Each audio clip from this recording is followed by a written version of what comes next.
Good evening, wonderful people, great Biafrans, lovers of freedom, our Oduduwa brethren, even those from the Middle Belt who have now risen up to seek their self-determination.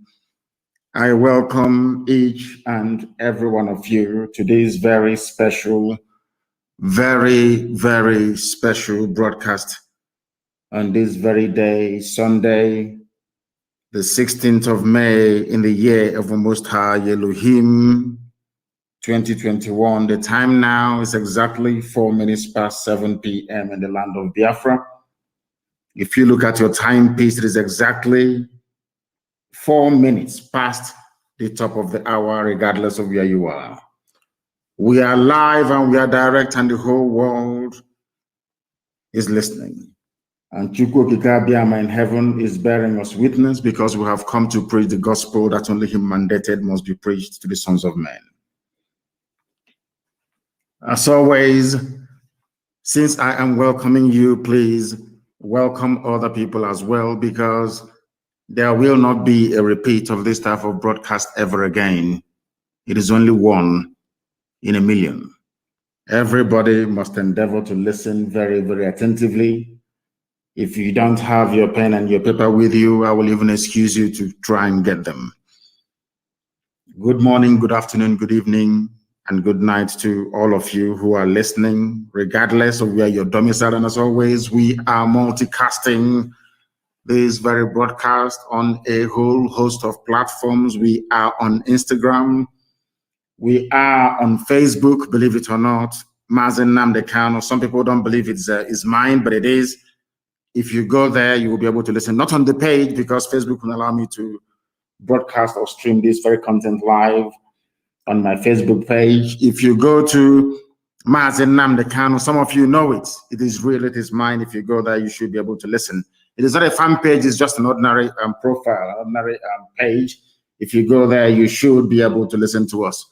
This very evening, we are on app, IPOB Community Radio. We're on Radio Biafra app. We are, if you want to listen to us, you should and must be able to listen to us, as long as you are in possession of an internet-enabled device. We are on satellite, we are on FM.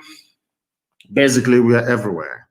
And I can assure you that the whole world is listening this evening, as they always do. And we are going to pray very shortly. My name is Mazi Nnamdi Kanu. I am the leader of the indigenous people of Biafra, IPOB, all over this very planet Earth, the director of Radio Biafra and Biafra Television, and by the very special grace of Almighty Creator in heaven, Chukwu Kikabiama Pumi Henine Elohim Adonai El Shaddai, I will now and forever remain a servant of the wonderful people of Biafra.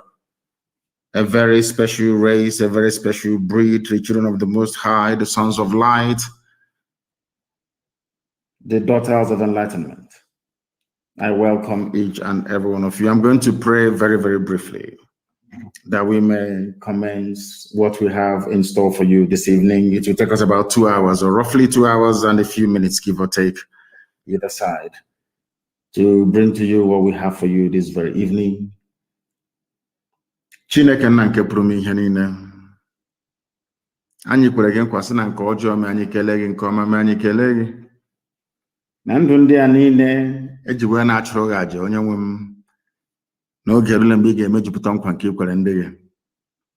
N'oge ahụ bụ ugbu a, n'ihi na ị gbara anyị aka ama oge gara aga, tupu mmadụ wee si n'isi ha nọ wee hụ ụzọ, tupu ndị nọrọ na wee kunie iziri anyị ozi na mmụọ, si anyị n'oge ga-abịa mgbe ndị Fulani ga-abata ala nsọ gị, na ha ga-ememili ụmụ mmadụ, na ha ga-egbu ndị mmadụ. Mgbe na-ebe akwa wee na-eti mkpu n'ime nrọ mgbe m na-akpọku aha nsọ gị, nsị gị onye dị nsọ ma ruo mgbe ebighị ebi, bụ gịnị ka anyị ga-eme? Okwu nke gwara m, nke m ziri ndị dị ndụ na nke bere dị ngọzi, sị m na ha ga-egbu anyị, anyị onwe anyị ga-egbukwa ha ikpeta m azụ, na anyị ga-enwe nwere onwe. Ọ bụ ihe anyị na-arịọ gị, eze ebube dị ngọzi, n'ihi na anyị agaghị ahapụ gị wee fee arụsị ma ọ bụ fee nghọta nke mmadụ dị ndụ. Ọ bụ ya mere na ala nsọ gị, eze ebube dị ngọzi, ka anyị nwe arọ Chukwu ndị nsọ. Ọ bụ na ala nsọ gị ka e nwee ndị a na-akpọ ụmụ Chukwu. the children of the kingdom of heaven in Enugu State. The children of the kingdom of heaven, a name that came before white people even brought their Bible to us. We answer Umujubu, we answer Obasi, we answer Tamono. These are your names, but these are also the names that we bear to say that the time has come for you to come down from heaven, that thy will upon the lives of your children may be done in our lifetime. And that time has come, and it is Biafra. Because you told me that they will invade our land, and that invasion has commenced. They have come, as you promised me. So in the coming weeks and months, men and women are going to die. But after that, Biafra shall be restored. We want to be alive in the land of the living to give your name praise, adoration, adulation, exaltation, and glory. Because Biafra is yours. Now and forevermore we pray. Ise. Very many years ago, I told you something that has come to light this very day. That in time to come, that the Janjaweed will come into our land. And they have come. The funniest thing is that they did not just come into our land, they're also in Yoruba land as we speak. And I'm sure that the revelations I have to make this evening, the zoo will be astonished. I'm even sure that the British intelligence services do not have what we have in our possession this very evening. And I'm sure that the Fulani Janjaweed who are in control of Abubakar Yusuf Muhammad, the idiot from Niger Republic wearing Buhari mask, do not even know what I'm talking about. But this evening, the zoo will be shocked to understand that there is nothing they do, there is no move they make that we are not aware of. But first of all, I'm going to start with an article that I saw in one of the online newspapers in the zoo. It's from Sahara Reporters. And I was absolutely astonished when I saw it, because I didn't quite believe that they were capable of publishing such a material. We are living in very strange times, I can assure you. I never believed that they are capable of publishing this, but I'm going to read it for you by way of a preamble to build the foundation upon which our discourse this evening is going to rest. That is why I said I'm going to speak very slowly so that you can understand every single word, every single syllable that I pronounce, because this very broadcast will not be like any other, I assure you. Your pen and paper must be very close to you. And I want TK to understand as soon as we finish this very program, I want it to be put on MP3 and distributed all over the world as you normally do. I want it on SoundCloud. I want this very program this evening to go far and wide. This could be your morning or your afternoon, but from where I am, it is evening. So you must allow me or excuse me when I make reference to the time that we are in, which is evening, here that I am at this precise moment. This article, the headline is "Stop Calling Eastern Security Network a Terrorist Group" by Adebayo Raphael, published by Sahara Reporters. And I'm going to read it, please, if you bear with me. The Nigeria that Buhari desperately desires is one in which all Nigerians practice fatalism. The day we all become fatalists in the face of the mighty oppression and injustice happening under Buhari's regime is the day we stop being free. In other words, there's an acknowledgement by this very writer that we are living under a regime of terror and bondage. The only mistake he made was to refer to it as a Buhari regime. It is not. It is an organized Fulani banditry regime. Fulani Caliphate is in charge of everybody right now in the zoo as we speak. But what troubles me is that they have managed to get into the minds of the people. Not into the minds of IPOB, of course, heaven forbid. They have now managed to get into the minds of the people. And that is why they are able to wreak havoc. And I want everybody, those of you from the Middle Belt, those of you from the South, those of you who are still in support of one Nigeria, I want you to understand what is to come. As a result of your foolishness and your stupidity, you are handing over your land to Fulani people, and I'm going to prove it to you this very evening. This very brilliant writer, Adebayo Raphael, went on to say that the news mediums reporting ESN as a terrorist group are doing a great disservice to the Nigerian people. Do you understand this very clearly?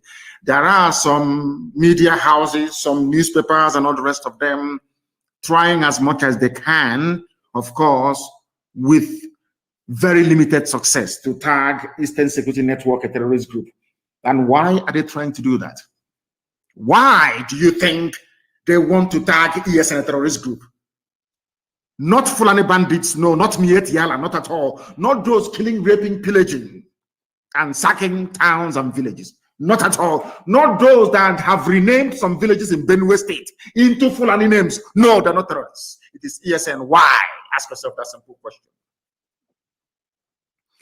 Because Eastern Security Network is on record as being the only people to drive away Miet Yala from any state in the entire Nigeria. We drove Miet Yala away from Ebonyi State after 4 years of war. 4 good years of war, they ran away from Ebonyi State. That is why they have now gone to go and bring in their big guns, their big brothers. But we're going to face them and we shall defeat them. Miet Yala was in Ebonyi State as a fully fledged, functioning, Fulani-sponsored terror group. Even your so-called presidency said in the public that they are legitimate stakeholders in the government. In other words, what is happening in Nigeria today is an organized Fulani banditry. But some of you in the South are too stupid. You are too useless. You are too hopeless. You are too idiotic to see what Fulanis are doing to you. But it's going to happen. Because before I came on air this evening, I had confirmation that they are now in Lagos. That was what they were trying to cleverly disguise as IPOB attack on Lagos. I want to let you understand. If I tell you the terror group in Lagos, you will marvel. But we know we have their intel, and I'm going to give it to you this evening as we proceed. They are trying to get you to tag ESN a terrorist group. Why? Because we defeated Miet Yala in the East. We rendered them useless. It was because of the work that Eastern Security did in the past, is doing now, and will continue to do. That is the reason why the Southern governors came together in Asaba only last week to announce a ban on open grazing, to try for the very first time in their lives to confront head-on this Fulani Islamic hegemony as a result of the bravery and sacrifice of Eastern Security Network men and women. Without ESN, by now, all of you would have been, it would have been over for all of you. By now, without this IPOB, all of you would have been gone. You see, I told you before that there is a method to our madness. We proceed very, very gingerly and cautiously, trying to take our people with us every step of the way, but above all, their understanding of the very perilous times that we're living in. These are the things you must calm down to educate yourself, because sometimes our people are always in a hurry. They're always in a hurry.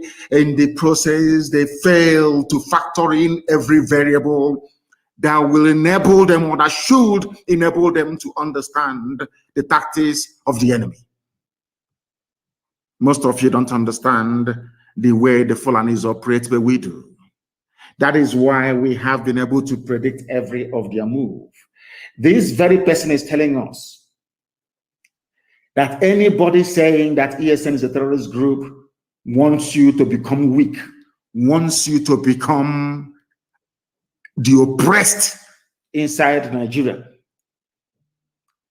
What IPOB is doing is to defy oppression, is to confront evil face to face. We have paid very dearly for it, and we are still paying for it. But the sacrifices we are making is to ensure that the generations to come after us cannot endure this level of oppression, this level of humiliation.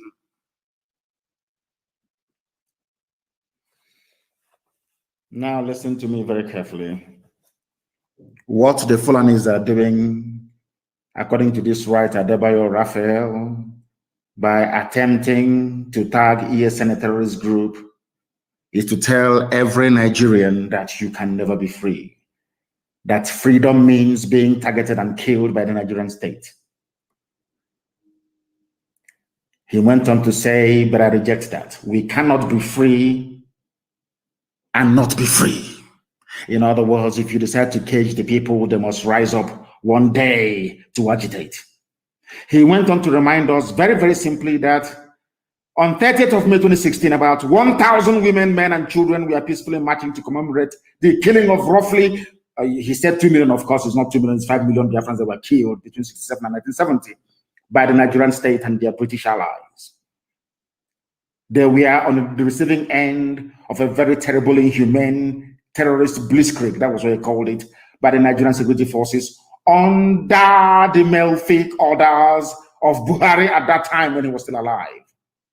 On that very day, a report by which all of you have, all forgotten, of course.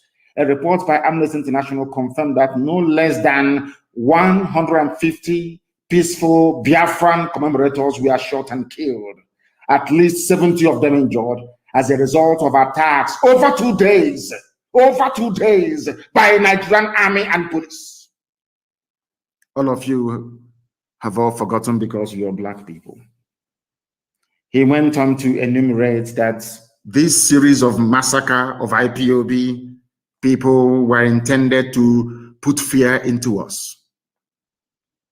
They were intended to make us bow before the Fulani Caliphate so that others may become amenable to the rule of the Janjaweed.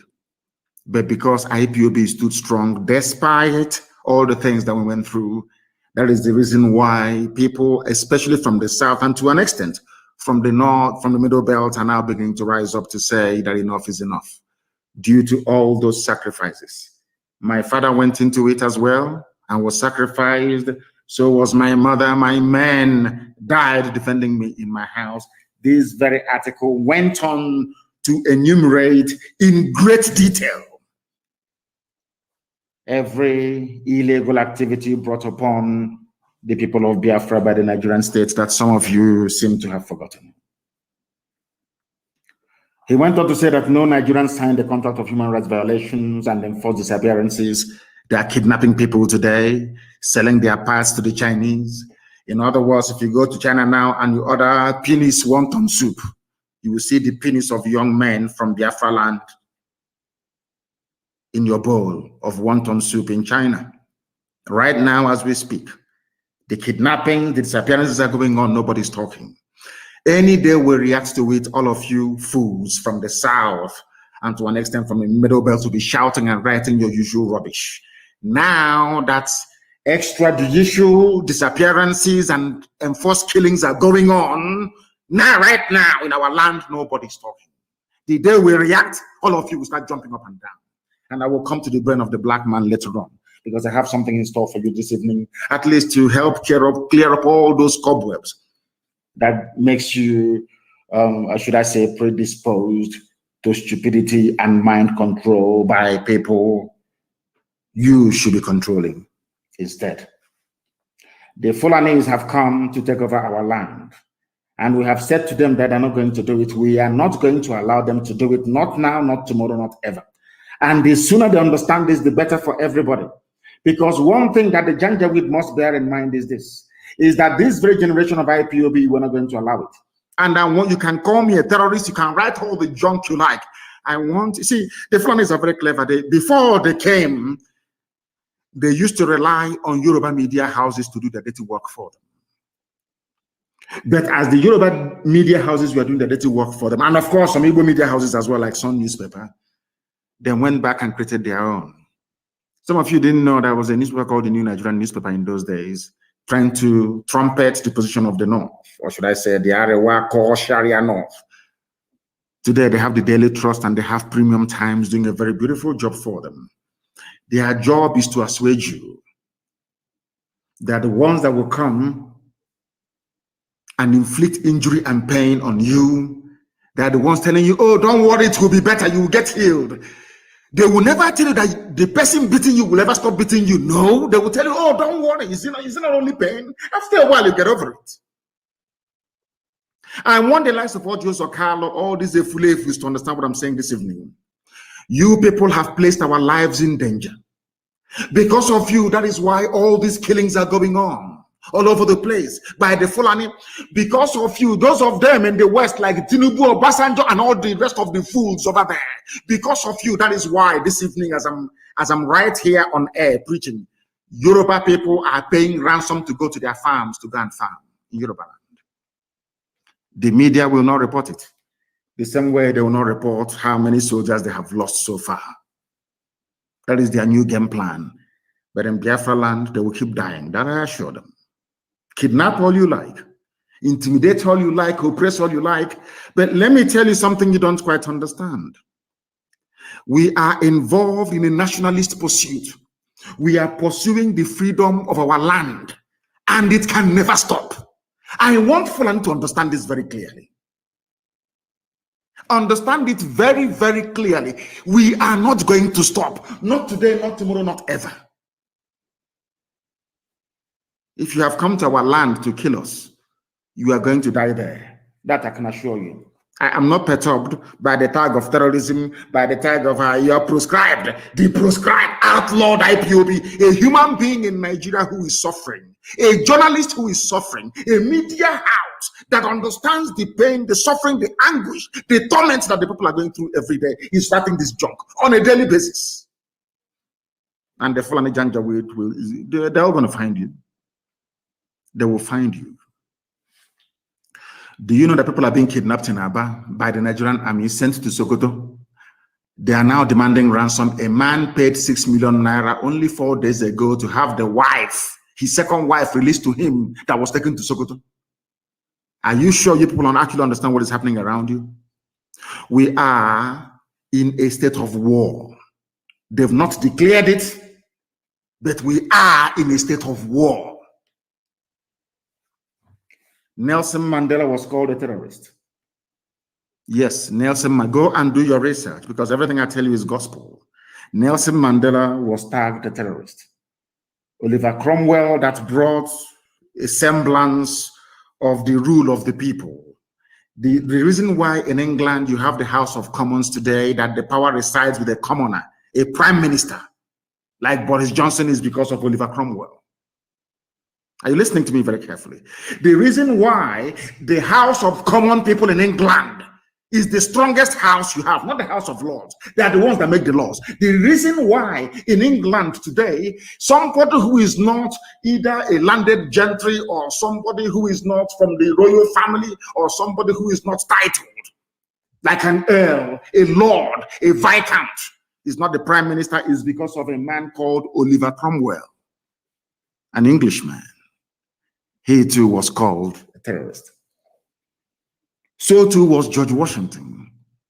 During America's War of Independence, George Washington, this America that every ant wants to go to, this same United States of America that everybody will die to go and live in, is called the land of the free. Or should I say the land of the brave and the free? The man that made it possible is George Washington.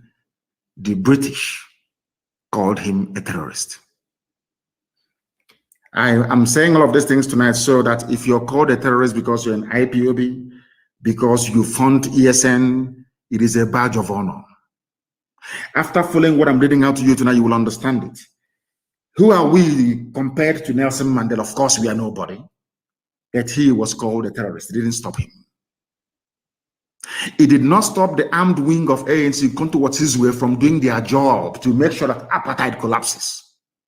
Apartheid, while South Africa abducted, anything abductable, they abducted, they killed, they massacred. At the end of the day, the will of the people prevailed. Our people should not despair.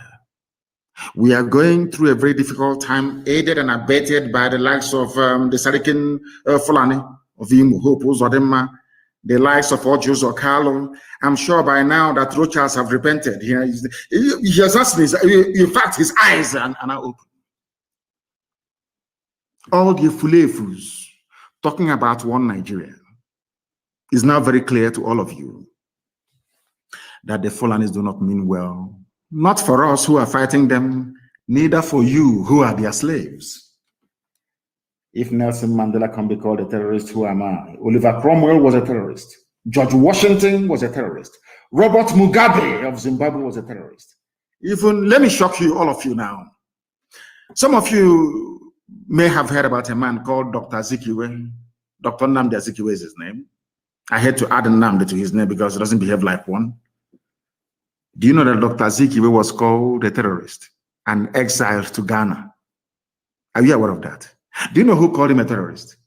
The same Britain, United Kingdom. Are you aware of that? Dr. Azikiwe, that fought and set Nigeria free. Do you know he was sent to jail by the British? Do you know that Ahmadu Bello never went to jail?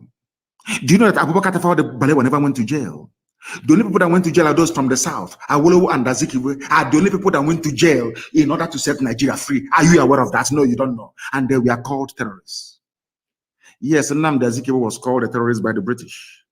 You must listen to me attentively. I said this program cannot be like any other. You must listen attentively this evening, please. And invite people to come and listen as well.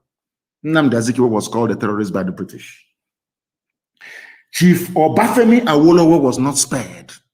Chief Obafemi Awolowo was called a terrorist as well for trying to set his people free. I want IPOB to know tonight that being called a terrorist because you're fighting for your land and your nation is a badge of honor. It means you've arrived. It means the enemy is scared of what you're doing. And it means that you're succeeding at whatever thing that you're doing. Are you following me? If you are in freedom fighting anywhere in the world and the people you're fighting have not come to refer to you as a terrorist, then that means you're not doing anything. That means you're not threatening the status quo. Do you understand me very well? That is why in our case, where there is no democracy, because in Africa, there is no democracy. People are very primitive. People are basically like wild animals in the forest. They have no brain. That is the reason why we need to agitate the way we are agitating, or else we can never be free. Understand this very, very clearly, please. Awolowo was also a terrorist. For the sake of Yoruba journalists in working for Channels Television, all those Yoruba people writing for the Punch newspaper, I also want to let you know tonight that Awolowo was once a terrorist because he was fighting for you. I hope you understand what I'm saying this evening. The world knows we are not terrorists. We have not gone to markets to bomb people. We have not gone to mosques to bomb people. We have not been to churches to kill people. We have not killed anybody, as a matter of fact. What ESN is doing is driving away Fulani terrorists in our forests. How can that make us a terrorist? By pursuing terrorists. How is that possible? How is that possible? Now pay attention to what I have to say. Do you remember those police they sent to Somalia? And I want people in Lagos to confirm this. I want my Yoruba brothers and sisters to confirm this, please, tonight and tomorrow morning. Do you know those police people they sent to Somalia? Ask yourself, why would any sensible country in the world send their police to Somalia? Is that possible? Do you know what they went to Somalia to do? I think that the Nigerian government will be shocked tonight that we have this intel. And I want to let them understand that the M branch of this very movement of IPOB to restore Biafra, our M branch is far more resourceful than any other organization in the whole. There is no move they make we don't know. We know how many tanks they are bringing. We know how many soldiers they are bringing. We know the type of armaments they are bringing. Everything we know. Ask the National Security Advisor of Nigeria. Ask their head of National Military Intelligence in Nigeria. Ask all the so-called big wigs of intelligence in Nigeria. And also ask the British, why did Nigeria send a so-called policeman to Somalia to go and train people? Do you know what they went to Somalia to do? They went to go and recruit Al-Shabaab, terrorist operatives, to come to Nigeria to help them fight this war. That was why they went to Somalia. I'm sure this night they will be shocked how we knew this information.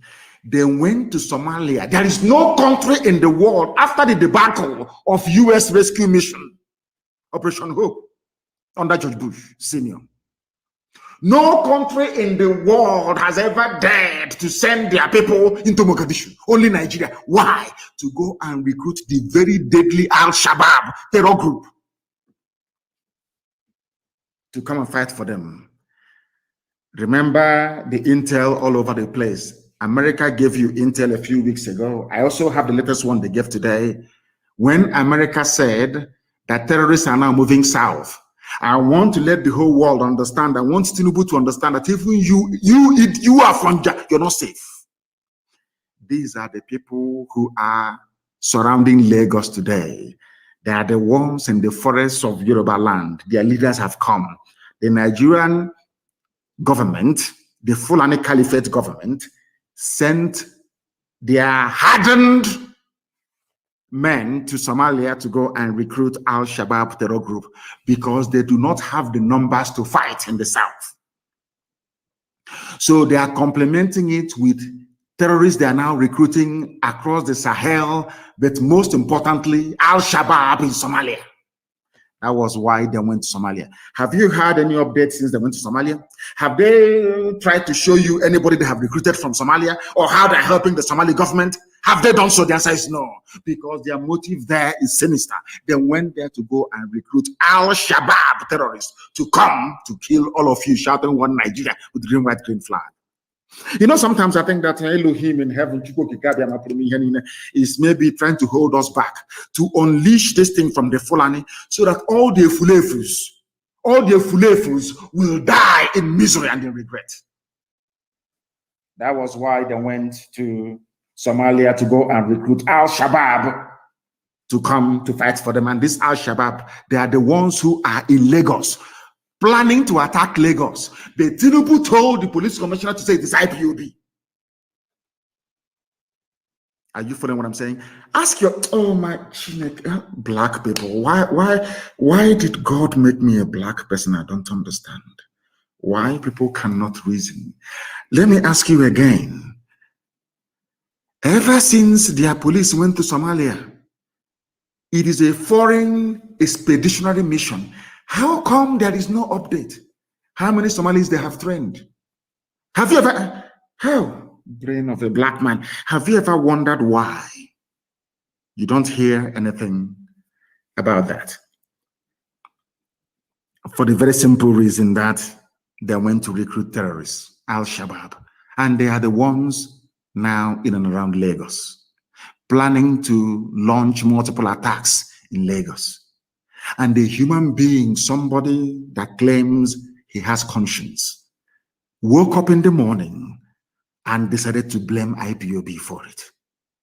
When Tinubu knows that those who are in the bushes and forests in and around Lagos are Al-Shabaab, hardened Somali terrorists all the way from Mogadishu that they brought in. Of course, history will be kind to IPOB. As this our brother have just written, his name is Adebayo Raphael. If they say to you in this life that Yoruba people will rise up to write glowingly in defense of IPOB, you will not believe it, but it is here very clear, in black and white. Al-Shabaab is in around Lagos because Fulani knows they don't have the numbers. They cannot win this war. Nigeria has never won any war on its own before in its history. They always rely on people to fight for them. After they fight, they'll start making mad. That's all they do. That is all they do. And to tell you that this is a concerted effort to colonize everybody, ever since they had their so-called security meeting last week and decided to invade the South. Some of you think it's only the East that are coming to the entire South. Have you been hearing about bandits doing this or doing that anymore? They have promised them that the oil money is theirs. That is why, Madam Tambuwal, I feel sorry for you. I feel sorry for you. The attack is coming. You can't escape it because it's too late. They understand that come 2023, should power leave the North, they are finished. So they must attack this. In fact, we are now forcing them to attack 1 year earlier than they had planned. This attack was meant to commence in 2022, but they are starting in 2021 because of IPOB and Eastern Security Network. May glory and praise be to the Almighty in heaven. Lagos is surrounded by Al-Shabaab, and that is why Tinubu is trying to pin it on IPOB, without success, of course. And I also want, listen to me very carefully this evening, please, and be writing it down. I want the Nigerian government to know this. Nigerian government, the Chinese have promised to sell you weapons.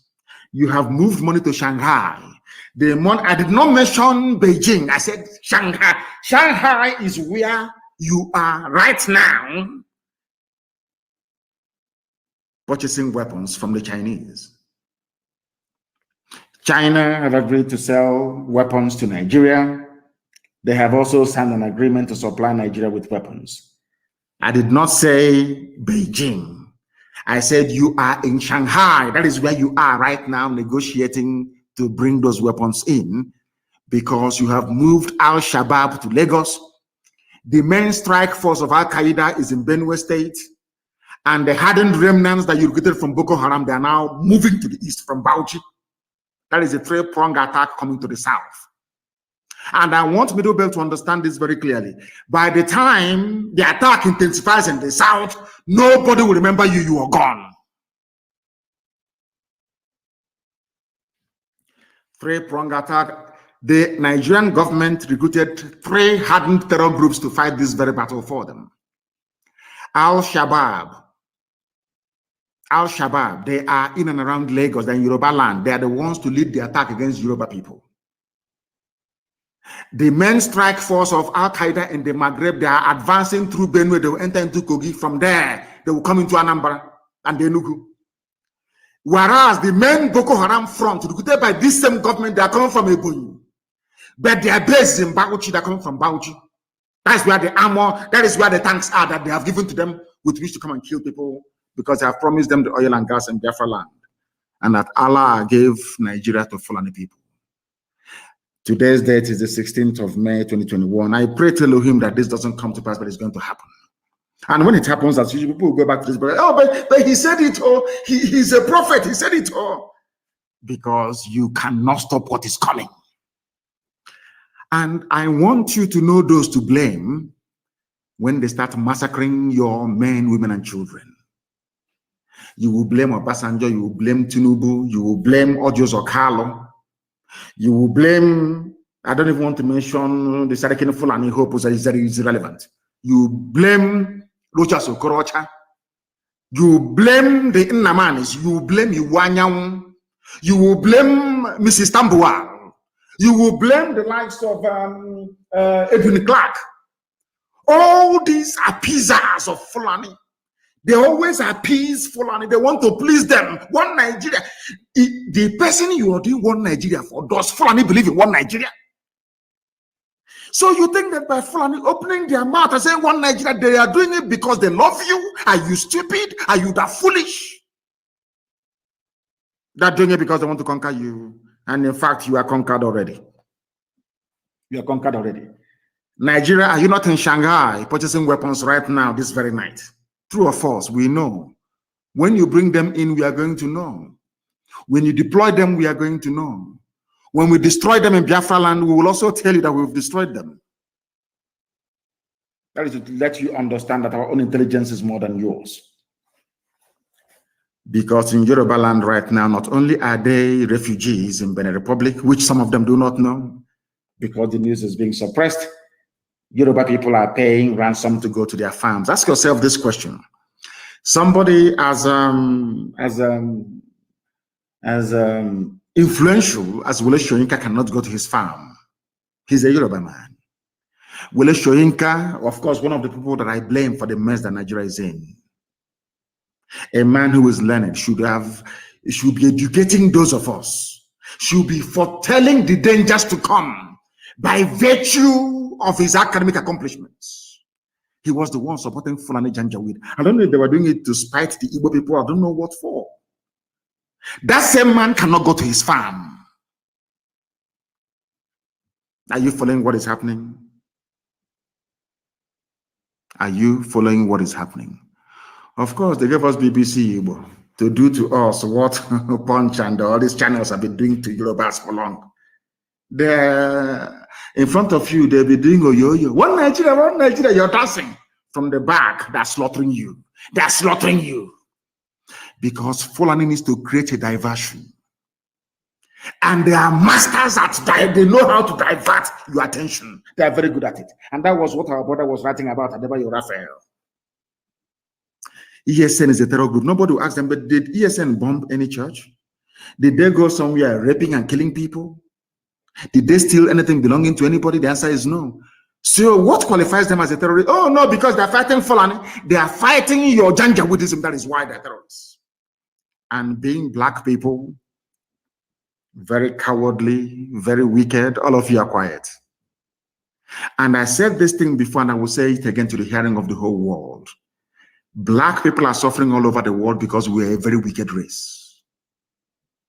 You can never see something evil happening and rise up to say that this is evil.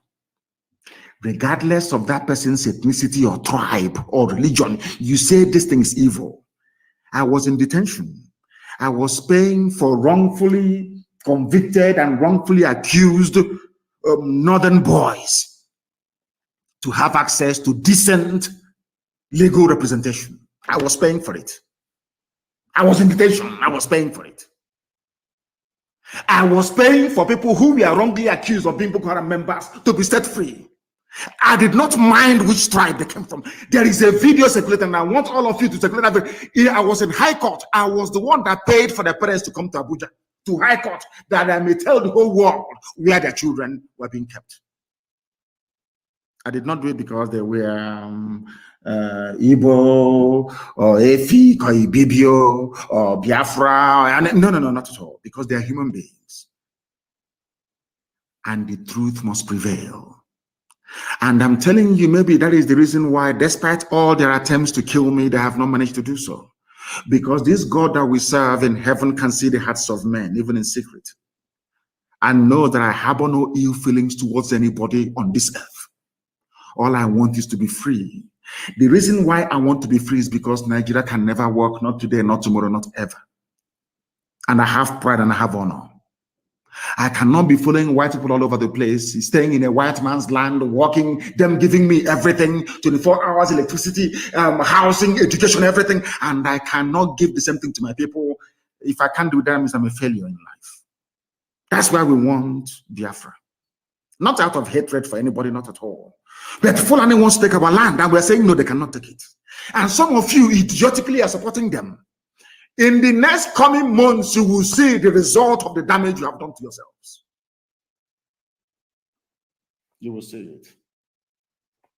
Because I know that Fulani Janjaweed, they need access to our oil and our gas. And I'm telling the UK government today, Katrina Lang, all these plans you're putting in place, because the person on the ground directing this Fulani attack is a woman, a white woman, Katrina Lang. That's the one doing all this work for Britain. Britain, one day, you see this little snake you're feeding, this Fulani Janjaweedism you're supporting, they will destroy you. One day they will kill British people in your so-called Nigeria. Go and mark my words somewhere. You people never learn. History is replete with Islamic governments you've helped in the past. They came back to bomb and to kill you. I'm talking about Britain, the UK. So will Fulani kill you one day. All this aiding and abetting of atrocity upon atrocity. The reason why the Fulanis are coming now is because Britain told them to attack now, because Israel is under siege from Hamas. That is the signature, that is the handwriting of Britain, that is the way they operate. The reason why Harold Wilson allowed the British to support the Fulani Janjaweed to kill 5 million people, the second worst genocide in the history of man, was in 1967. Two things happened. At the same time, Israel was under attack. As at now, Israel was under the Yom Kippur War of 1967. Israel was under attack. As Israel was under attack, Gowon launched his strike at Gekken. Britain calculated that the whole Vietnam War and everything will take over world attention. And the whole world now is focused on Israel. So the Fulanis can now come to Biafra land and kill as many people as possible. Britain will ensure that the world will not hear about it. Are you following what I'm preaching? Are you following what I'm saying? Because what I'm giving you is gospel from heaven. Is your Chineke. The reason why they chose now to attack, it won't surprise me. I don't know. I don't have the intel yet, but it won't surprise me if Nigeria and United Kingdom has in hand in the attack that Hamas is launching against Israel. I'm being honest with you.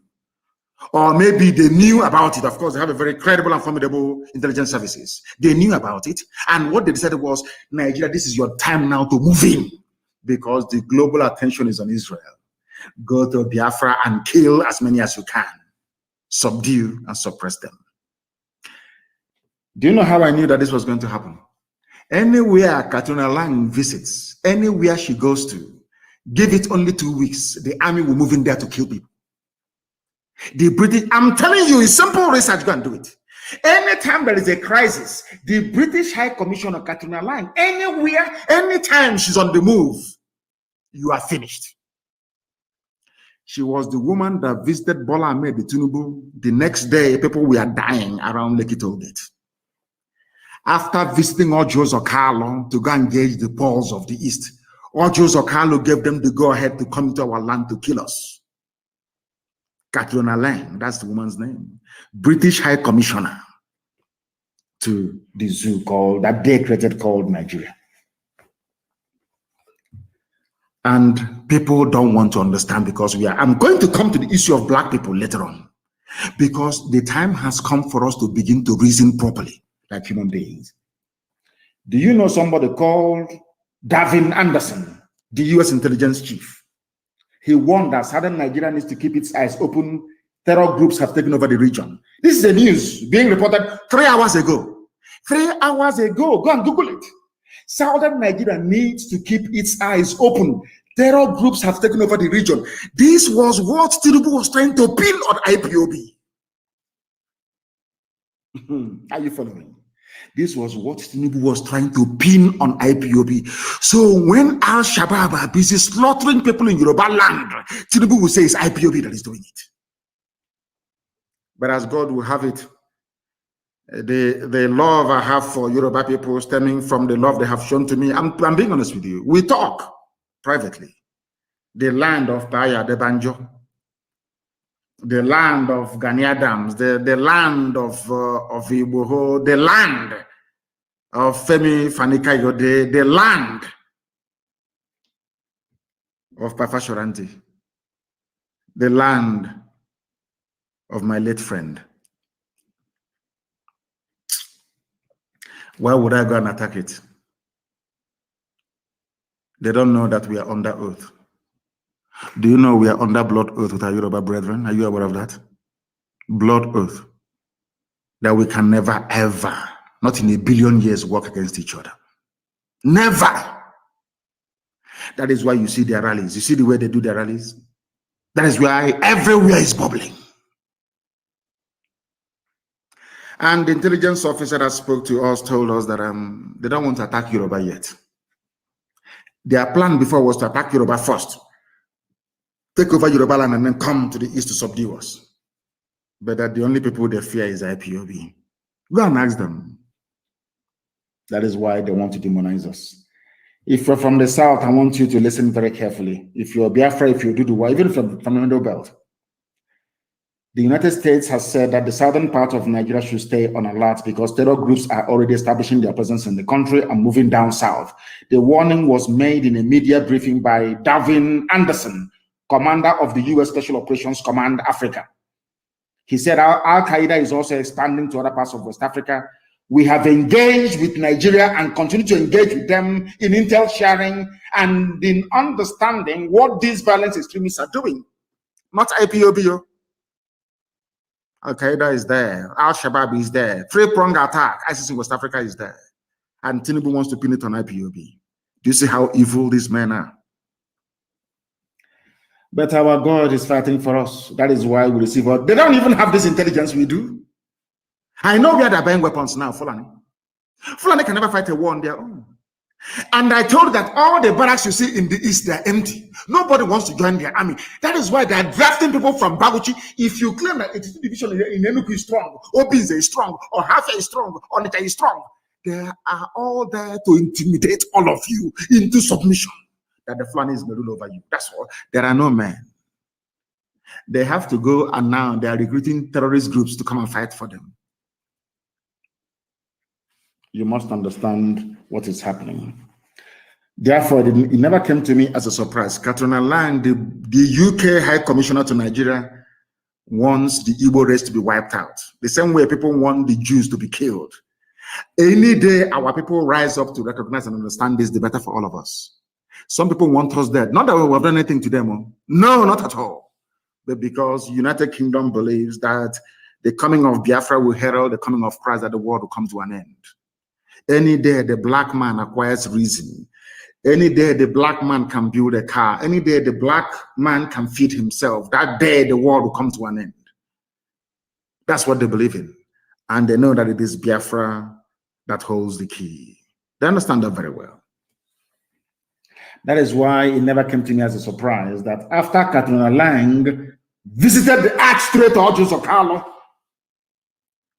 the very amorphous, headless monster known as Fulani Caliphate declared effectively the Second Biafran War. Something tells me, as I told you earlier, that the timing of this war on Biafra has something to do with Britain. Because in like 1967, Israel today is at war the same way they were at war when Nigeria attacked Biafra in 1967. They now want to use it as a cover to commit genocide. And I'm telling Biafrans tonight that we are effectively on our own. We have been given two choices by the United Kingdom, the slave masters and the colonizers. The UK have given us only two alternatives. And I call it the devil's alternative, of course. We either submit to the will of their puppets, the Islamic Caliphate, or we will be wiped out from the face of this very earth. The question you must ask yourself tonight as a Biafran, as a Southerner is, do you want to be a slave to the Fulani Caliphate, or do you want to die on your feet? Live for 1,000 years on your knees, as most of them are doing without even knowing it, or you die on your feet. The devil's alternative. Whichever option we choose, men are going to die. Which one do you prefer? Are we going to fight and die like men? Or are we going to submit to a life of Allahu Akbar? It's entirely up to you. The time is now because the enemies, they have come. I didn't say they are coming, they have not come into our land. And as I promised them, if God is on our side, which I know he is on our side, this army of Nigeria will die in Biafra land. That is how God intended it to happen. Many of us are going to die. And I'll be leading it myself, mind you. Many of us are going to die. But Biafra is going to come. And everything called Nigeria will perish in Biafra land. The world must be prepared for what is to come.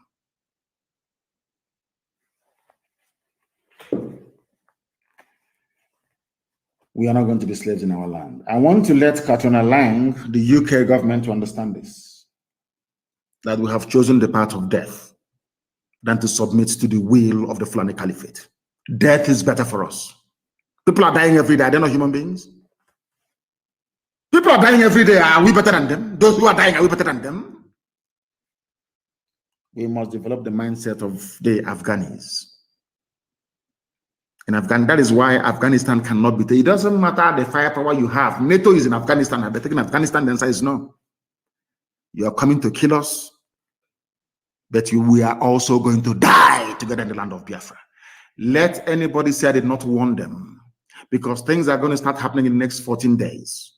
When it starts happening, if Fulefus may talk and yap and write their rubbish. But now that the Fulanis are kidnapping our people, disappearing us, killing people in truckloads. Nobody's talking. We must make our land impregnable for them. And that will involve a lot of destruction. I'm saying it live on air so that all of you will understand. To slow the advance down, we need to destroy a lot of things. We must destroy a lot of things. That is how all of you will come to your senses to understand that we are in a state of war. They want to circle us. They are using the flavors amongst us to try to be, assuaging your, should I say, your bruised egos, all of you, writing no rubbish about one Nigeria. From next 2 weeks, we are going to start dying for what we believe in. Not 1 or 2 or 3 or 4. We are going to die en masse, and we are going to take them with us. By the time the slaughter happens, it will be so intense that you see that CNN, they'll come to Biafra to cover this very war. That is about to happen. You see CNN, all of them running away from Biafra, they will cover it by force because we are going to kill every Nigerian soldier on Biafran soil will die.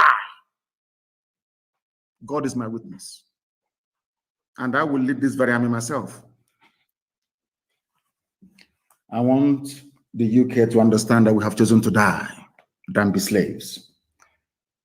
At the end of this newly declared war against Biafrans, many of us will perish, but out of these very ruins, Biafra is going to rise up again to the eternal glory of Chukwukikabiyama in heaven, that his will may be done on earth as it is in heaven.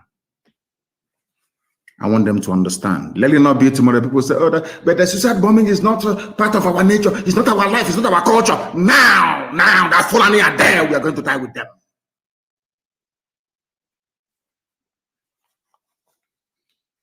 We are Biafrans, as they will say, being a Liverpool fan.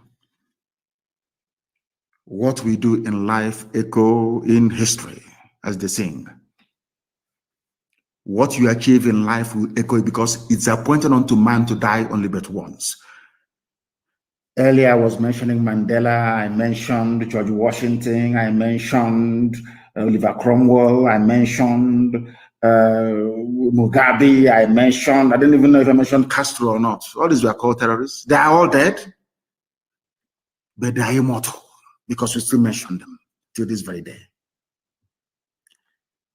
We crave immortality. And in 14 days, it will start. Don't say I did not warn you, please. Don't say I didn't warn you. Fulani brought war to our land. All we asked them to do was to leave our forest and go and live in the township, rent a house and live in the town, bring down your nama, sell it, and do whatever you want to do with it. You cannot stay in our forest. You cannot stay there. If you stay there, you will die. That is the only crime that Eastern Security Network committed. Nobody can tell us today if their mosque has been bombed by ESN or any church or any village or anyone, nothing. So these people you're calling terrorists, what is their crime? Because they said that we cannot take over their land. That is the crime of ESN and IPOB by extension.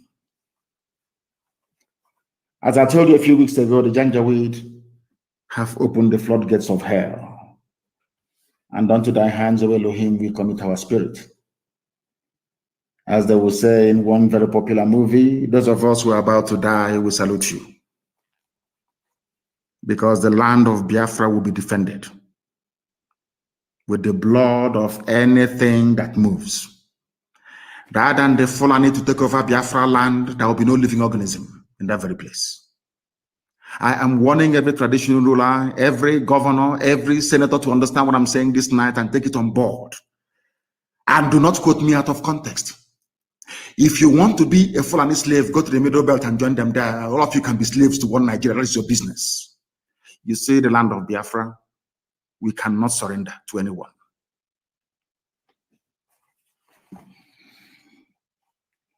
Now, I don't want anybody to lament. Oh, they have killed us here. Don't stop lamentation. All we need is action. Not Rambo style action. If you want to know how Britain ran away from Israel, go and read the book. Just Google it and say, how was it possible that the state of Israel was established despite hostilities from everywhere, surrounded by enemies? But they still succeeded because they blew them out of Palestine, or they call it Palestine, which was a name, just as they're calling us now, Southeast. They don't want to call us our name Biafra. After the Romans took over the Holy Land, they named it Palestine because they said that the Jews were too stubborn. They erased the name Israel and called the place Palestine. That's what they do. Because when somebody wants to completely overwhelm you, they change your identity for you. And if you're a very stupid black person, as most of us are, of course, in Africa, you swallow your new name, hook, line, and sinker. Israel was named Palestine by the Romans that came and burnt the temple down because of rebellion, that they were too rebellious. The same thing they tried to do to us. We must be very, very strong. Go and ask them how they did it. They blew them away from there. Not all this Rambo on the road. Every road leading into Biafra land will be mined. Everything that is Nigerian, whatever police or army that steps on our road will blow it to thy kingdom come. Very neat and simple. And I will make a cowboy and Rambo. We don't need that rubbish. We destroy everything destroyable. We need to force them. I said before, when we drive away the Fulani terrorists, Mietiala, from our bushes, they will bring in their army. We will kill their army. They will start throwing bombs from the air. After that, they will leave us alone. I'm telling you, you mark my words, that's how it's going to happen. When I told you that we will defeat Mietiala, did you believe me? When I said we will drive away Mietiala from our land, did you believe me? We did it without the help of any governor, no politician, nobody. This great family, this IPOB, we are dying, isn't it? At least we are dying for what we... How about those being killed by Fulani Janjaweed in the Middle Belt? They died for nothing. They're not fighting for anything. They're not fighting for the independence. Nothing. They're just in the farm and they're killed. For you to die in the cause of defending your country, your nation, is the greatest accolade anyone can have in this life. You must understand that. From today, we must stop lamenting on social media and engage ourselves in activities that will slow down the enemy. We know where they're coming from, always from three sides. They'll try to come from Kogi, they will come from Bonyaxis, they'll come from Enugu. Only three sides they can come from. Only, nothing else. We slow them down. We destroy everything destroyable to slow them down so we can kill them. They're not trained in war because they're not patriotic. These are terrorists. What inspires them is some stupid quote in the Quran. What inspires us is the gift that God gave to us, that this land of Biafra is ours in perpetuity. No one can take it from us. No idiot can. We are in a state of war. Every scientist, everybody must come out now to begin to prepare. We are going to dig our trenches. We are going to amass everything that we have built so far to prepare to repel the invaders. Every DSS office that we know of, every army cantonment or barracks that we know of, will be placed under surveillance.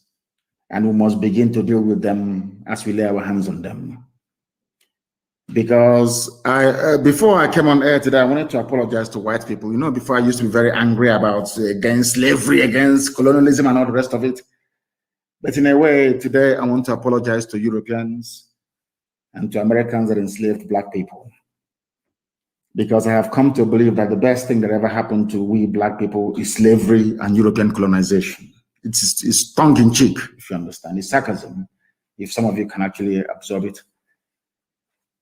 Sometimes I wonder what would have become of us had Europeans not mercifully sold us as slaves, colonized us, or given us limited knowledge with which we are making mouth today, boasting. I went to school. I went to Harvard. I went to Princeton. Oh, God. Because I believe very strongly that we Black people, we are a disgrace to humanity. Shameful. If with all our education, claims of patriotism and goodness knows what else, we are still being fooled that Buhari is alive, then no Black man deserves freedom. The Black race, I believe, as somebody said a while ago, I don't know if it was in Powell, I don't know who it was that said that Africa should be colonized again and dominated forever. Maybe they have a point. It seems to me that Black people are intellectually inferior to every other race in the world. As I tweeted, was it yesterday? Without Nigerians, I wouldn't have known how easy it is to fool and deceive Black people. Since our brain cannot even interpret what our eyes can see, how is it possible that we can transform our society to serve our needs? It's not possible. If when you see something, you can even interpret what you're looking at. We are foolish, both old and young. But in Biafra, we're going to redeem ourselves. Because it seems to me that we have eyes, but we cannot see. We lack the capacity to engage the relevant sections of our brain that has to do with critical analysis. That is why Fulani can come to and say to you, IPOB is a terrorist group.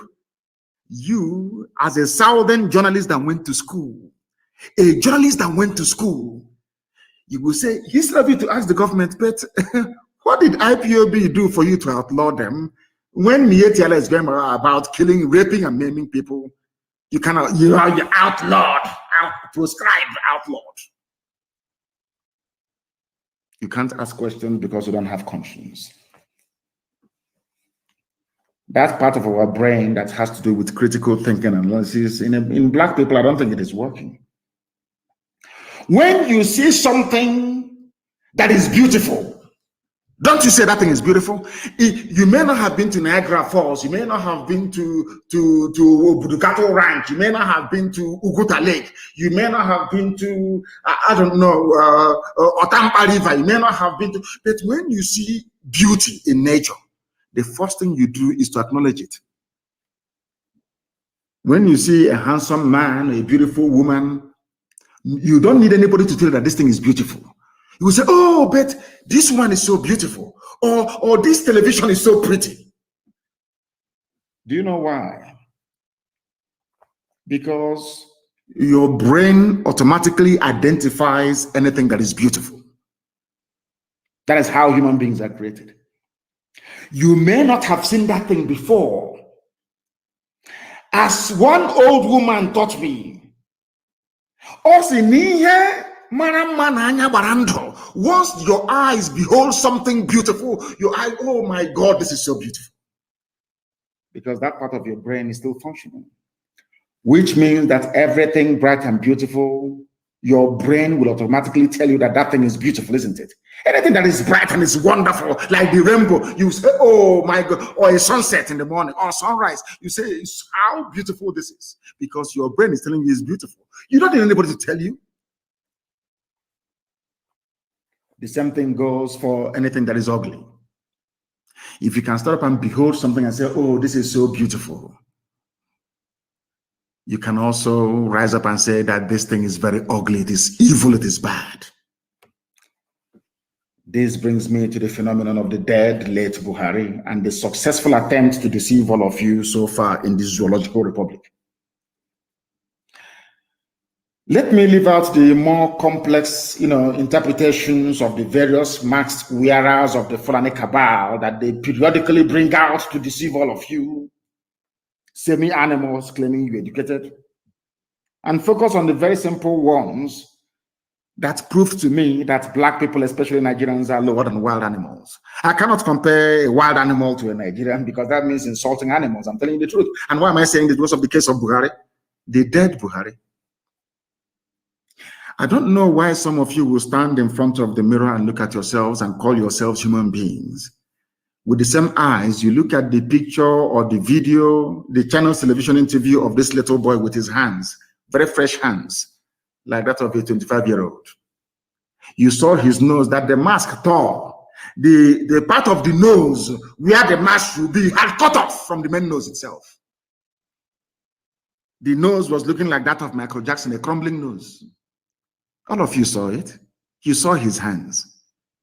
And you're learned, you're educated. You still claim that that thing is Buhari. For the life of me, I can't understand. I mean, if you say that that thing in front of Channels Television is Buhari, may God have mercy upon your soul. That means that everything that Ku Klux Klan have been saying about black people is true.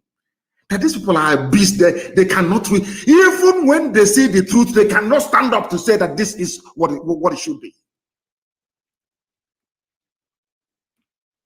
I want to know why Nigerians, having seen the hands of this little boy and the nose that is crumbling, you have all seen the obvious flaws in the mask that the Janjaweed have given to these boys to wear. You still cannot bring yourselves to ask a simple question. Do you know the person that you saw the other day? Is that little boy called Tatagwe? He used to be a comedian. He's an Igbo boy. I think he was born and raised in Zaria. You know that boy that used to mimic Buhari? Why haven't you asked yourself, where is that boy? Zoological Republic. Why haven't you asked that? His name is, I think it's Tagwe, they call him. Why have you not asked yourself, where is that comedian that used to mimic Buhari called Tagwe? Do you know what they did to him? They took him to Asarok. They gave a Fulani girl to him, converted him to Islam. So you don't know? Of course. So because they know that Yusuf Abubakar Muhammad is useless, cannot speak. Once in a while, they bring Tagwe to come out. That is why his English, he cannot hide the flawlessness of his English. Are you listening to me? Have you ever wondered why Nigerians, having seen the hole in the neck of somebody they refer to as their president, still failed to ask the question, Mr. President, how did you develop this hole in your neck? If you go to Guardian newspaper archives, if you go to Punch newspaper archives, if you go to all they have it. You can see a man with a hole in his neck. You know, when I ponder all these things, I keep, when I pray, I keep asking God, were black people in your plans when you were making man? Or did something go wrong somewhere? Somebody that did not have a hole in his neck yesterday, all of a sudden one morning, developed a hole in his neck. And the people that claim they are his citizens or whatever cannot even ask, but what is this hole doing on you? Did you have any surgery, or were you breathing from your neck and they failed to close it? And these are people that want good roads and electricity and good governance.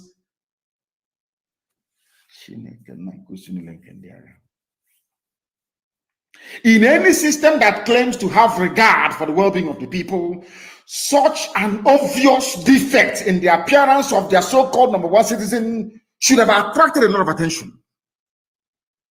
Anywhere in the world. Can you see Biden? Only that Biden fell down climbing the steps of Air Force One. It was everywhere. Can you imagine Biden coming out tomorrow at the Rose Garden of the White House with a hole in his neck? What do you think will happen? What do you think will happen? Black people, this UG, black. Why can't you ask yourself this simple question? What caused that hole in his neck? Or if you're telling us that this man is 82 years old, how come his hands looks as fresh as that of my grandchild? Simple questions, but you can't answer them, or you can't even ask them to start with. That is what makes you a black person. And that is the difference between you and the white people. You see, in all those countries where they have 24 hours of electricity, where there is running water, where there is free healthcare, free housing, if you present somebody like this claiming he's Buhari, they will ask questions in public. That is the difference between white and black people. And that is why they're still controlling us till this very day. You know, sometimes it is easier, I should say, to deceive people than to educate them.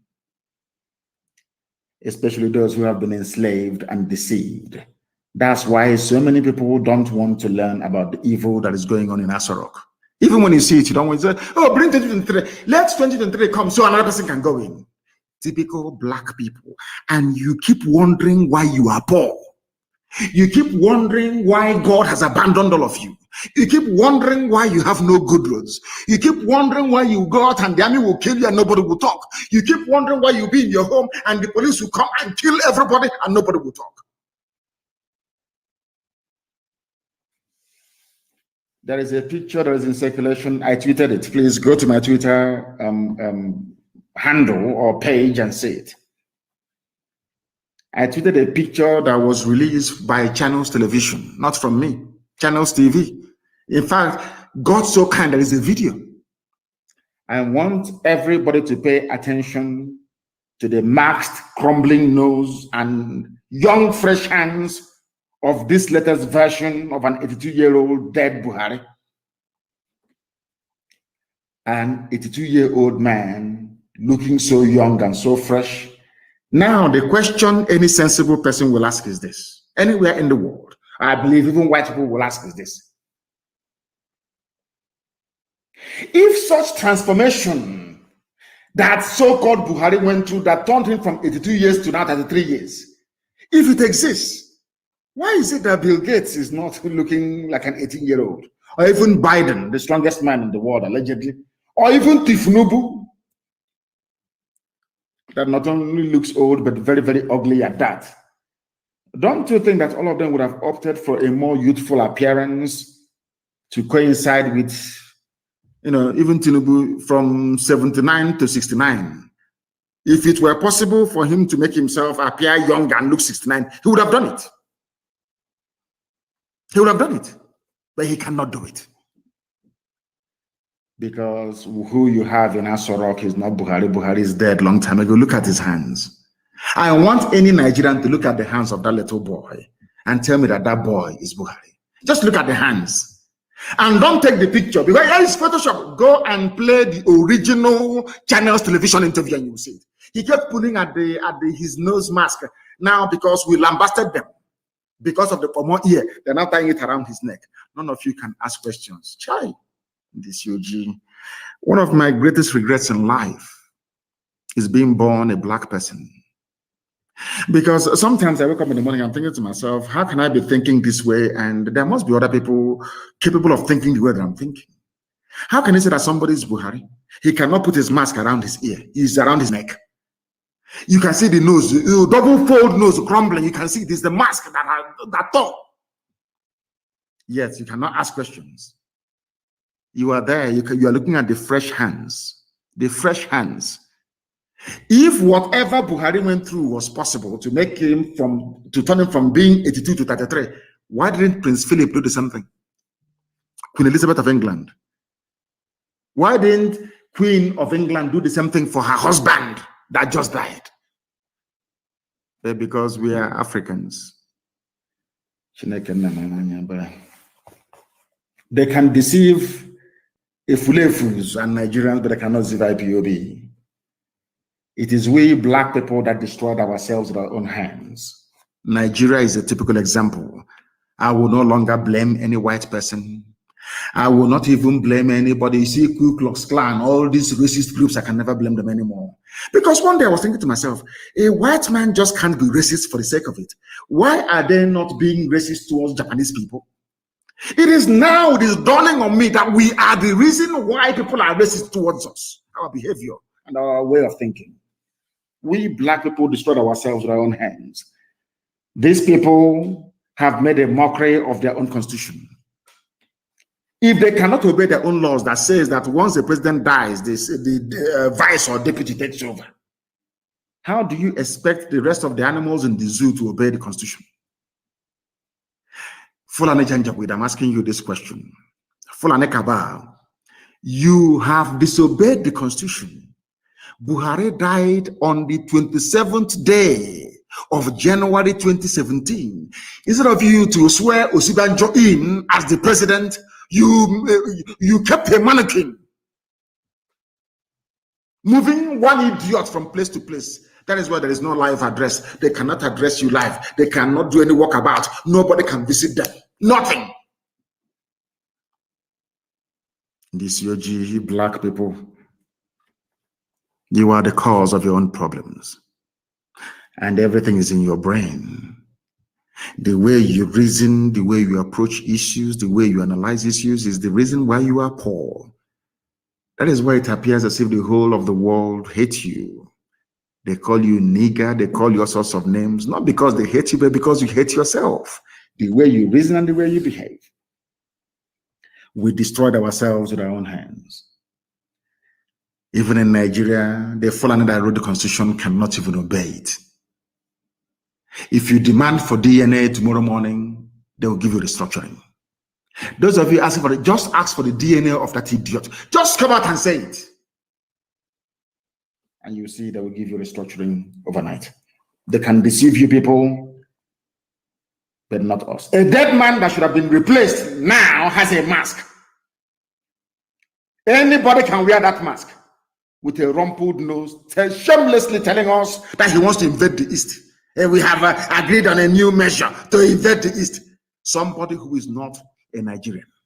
Somebody who is not who you voted for, you or you claim you voted for.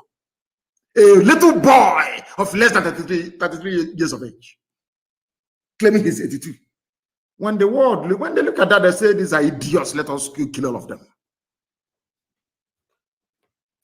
Janjaweed thought by removing the mask from, they thought by not anchoring the mask on the ear and putting it around the neck that somehow they will find a way to circumnavigate all the mysteries surrounding the death of Buhari. There is a girl I want to ask a question. Of course, anyway, her name is Yusuf. She's Yoruba, but she's Yoruba Muslim. Maybe Yoruba Lauren, those that are conquered by Flanagan. That girl on Channels TV called, is it Maokwe? Her son of is Yusuf from Makadiga Mama. Yusuf. And there's another Yoruba Fulani journalist. I don't know her name. What's her name again? That used to work for Adeola. That girl that used to work for Sahara Reporters. Where are they now? Please send that picture to them and ask them. I want people to tweet that very picture, tag these people, and ask them, is this the hand of an 82-year-old man? My good friend and brother, of course, happy birthday to you, Dele Momodu, that said he is Buhari. People should send that very picture to Dele Momodu and ask him, Dele, is this Buhari that you know? In fact, just ask him, is this the hand of an 82-year-old? Look at your own hand, you are 61. Is your hand as fresh as this one?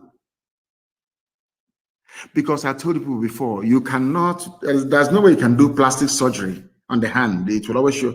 That is why if you're putting on bleaching cream, the first place you'll be exposed are the knuckles of your hands, because your hand cannot lie. That's why God placed palm print on your hand. It cannot lie. Akaraka. Do you know that? Do you know people like Lawan, the Speaker of the Senate, people like Hope, that put on people that use bleaching cream? The way you know that a woman or a man is using bleaching cream is by the knuckles, the hand. There's no plus, there's no remedy. You cannot deceive the hand. Your face can accept bleaching cream, but you see your hand will never accept it. After a while, it will burn. Your knuckles will burn. They cannot perform surgery on the hand to make it look old. Nobody can. The best way to tell somebody's age is by looking at the back of your hand. Once you're over 70, you see wrinkles. You cannot do surgery to remove them. It's impossible. How can somebody who is 82 not have wrinkles? And you say that that person is your president. You say Mr. President is an Asorok. And you want me to regard you as a human being. How is that possible? When I say it now, you say I'm insulting you. I want people to send that picture to that lady, that girl called Adeola. I don't know. It's always Yoruba people defending Janjaweed. I don't know why. And the one called Maokwe Yusuf for Channels Television. Adeola. Send those pictures to these two Yoruba girls and ask them a simple question. Is this the hand of an 82-year-old man? A very simple question. and the zoo will begin to crumble before your eyes. You know, our people don't know how to fight this very battle. They have no idea. Give us the structuring. Who are you begging to give you? So by begging Fulani to give you the structuring, that means that Fulani are the owners of Nigeria. That is something they don't know. We serve, we demand restructuring. Demand it from who? By virtue of you saying that you are demanding for restructuring, it means that you are acknowledging that somebody is holding it. And that person holding it, they are, or should I say, the people holding it, they are the owners of Nigeria. Oh my goodness me. A country that believes that cockroaches can keep a president and commander-in-chief out of his office locked out for months on end deserves not to exist. You people are the same Nigerians that Abba Kyari told you that rats and cockroaches prevented the president from accessing his office upon his return from medical whatever in London. And all of you believed it. Commander-in-chief of the armed forces being kept away from his office by cockroaches. Hey, this UG, black people. Black people. They say that monkey swallowed bags of money. Snakes. You know, so, seriously, yesterday I was thinking about this, you know. Cockroaches kept the president away from his office. Go and Google it. There's his headline. All of you accepted it. That was when they were changing the biometric on the door because nobody can enter into it. It was built by Babangida. It was the Mossad that told Babangida to build such bunker, so that any military coup is futile. You'll be there until help will come from the outside world. So they need to scan your retina and your thumbprints to enter there. When Buhari died, they forgot to cut off his finger, his right thumb, or bring back his head to scan his retina. That was why they had to destroy it, and it took about 3 months to do. And during that 3 months, he walked from his village in Daura. His cockroaches are there. There are too many. A country that cockroaches defeated an army, the presidential guard. Does that country deserve to exist? You know, white people go through all these things, and after going through them, they look at you niggas. They'll be wondering, oh, do you know that cockroaches kept their president away from the office? In this UG, I won't meet people again. No. And I cannot, God forbid. People are too dumb for me. While I was pondering this show of shame by the Fulani Janjaweed Caliphate and their partners in crime, the Yoruba media, it dawned on me that God must have made a very serious mistake by creating black people. To refer to black Nigerians as animals would be an insult to animal kingdom. Just like referring to Nigeria as a zoo is an insult to zoo animals that have 24 hours electricity and running water. To be honest with you, my dear brothers and sisters, I am tired of the idiocy of black people. I'm tired. Without the coming of the white people, I do not honestly know what would have become of us. In this day and age, cockroach, you kept your president away from office for 3 months. Somebody's hands is looking like as fresh as in Nemeka. As fresh as in Nemeka's hands. That is how somebody who claims he's 82 years and people are there claiming, oh, God in heaven. God in heaven. Black people are bad, oh, this UG. Let me even ask you, why do you, I want to ask this question. Black people, why do you love evil so much? Why do you support evil? Why can't you wake up one morning and decide to be good and call a spade a spade? I just want to know what black people, why? Black people, why are you so much in love with evil? They kill other people's children, you're not moved. Even to ask, under what circumstances? No, you won't even ask. When white people kill you, you start complaining. I don't believe that whites are racist, you know. I don't believe it. It's because of the wickedness of black people. We are too wicked. The most wicked race that God ever made. Black. Is that wickedness that blinds you from the truth. That is why you see a little boy on Channels TV. All of you saw the video. The nose was crumbling. He mean crumbling. He bent down to pray during the salah. You can see the base of the mask at his back. You can see it. His punishment. Oh, I can't question to go, but this is punishment. I'm telling you, it's punishment. How can I be amongst people who are so foolish that to ask? So if you don't want to know what the hands of an, in fact, from tonight, cut out the hand of that boy from the pictures. Go and Google 82-year-old hand. Go and publish it everywhere that the world may see. Oh God in heaven.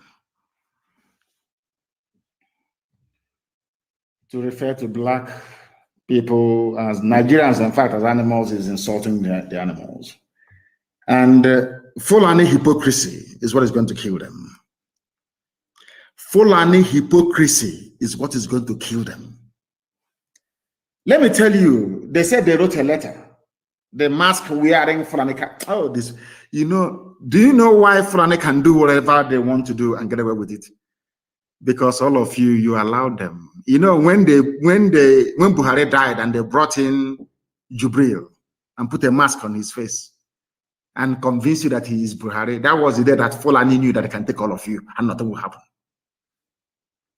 If you don't know, let me tell you. That was the day Fulani realized that they can take all of you. Nothing will happen to them. Anytime I preach about the idiocy of black people, these social media companies, they will take offense to it. But I'm a black man, and we are very, very foolish. The most stupid race ever to walk the face of the earth. De-escalate hostilities. Federal government urges Israel and Palestine. Fulani writing to themselves. Let me read it for you so you will laugh. The federal government of Nigeria has said it is monitoring the unfolding developments with Israel and the state of Palestine. According to a statement by the spokesperson for the Ministry of Foreign Affairs, Ferdinand Nwoye, the federal government urged both parties to de-escalate. Oh, you're urging them to de-escalate, but you're sending army to come to the east to kill people. Do you see how foolish we are? They are writing. It was carried by Punch, their favorite paper, Punch.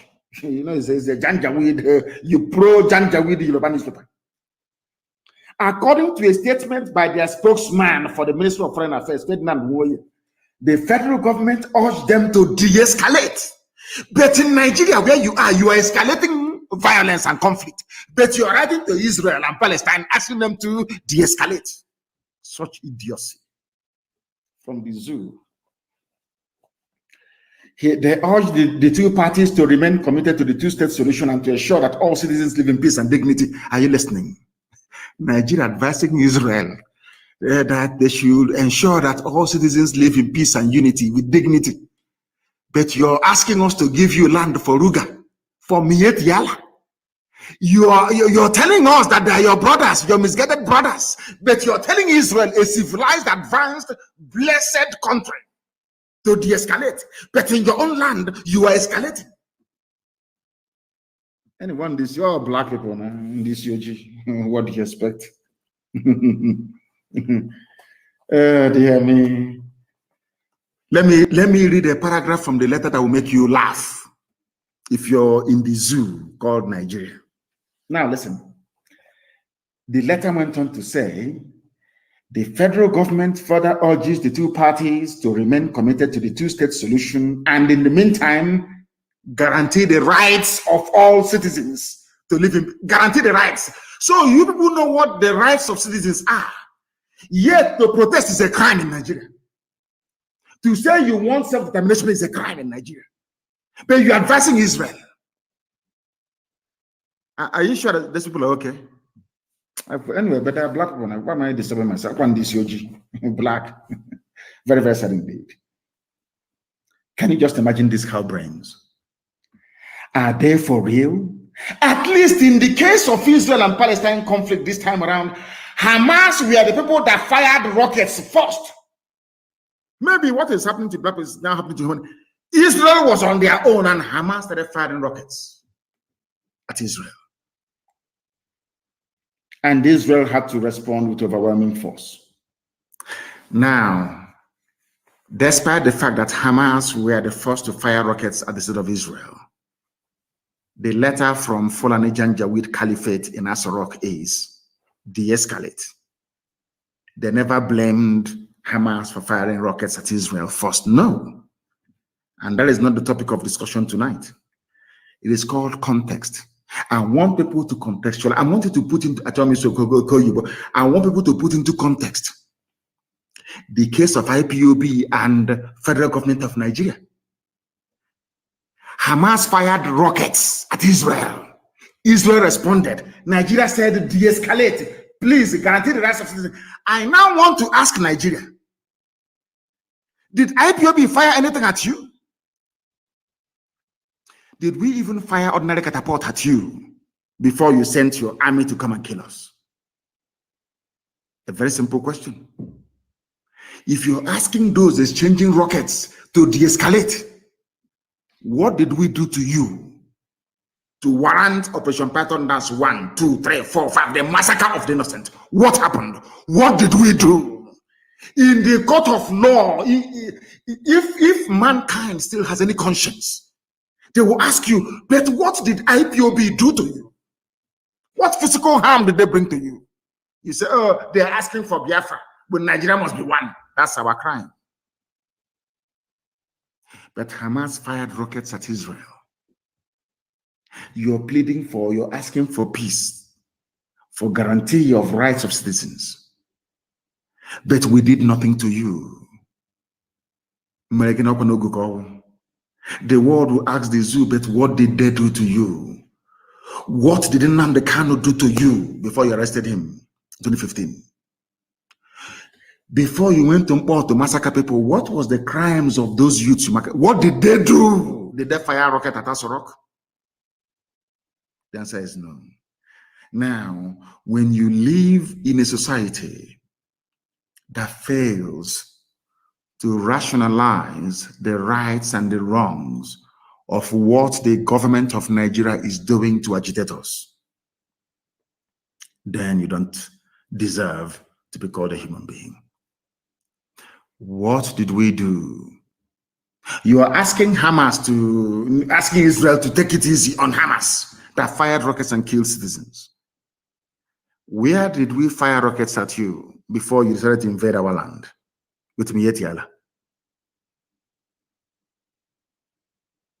Now you understand, don't you?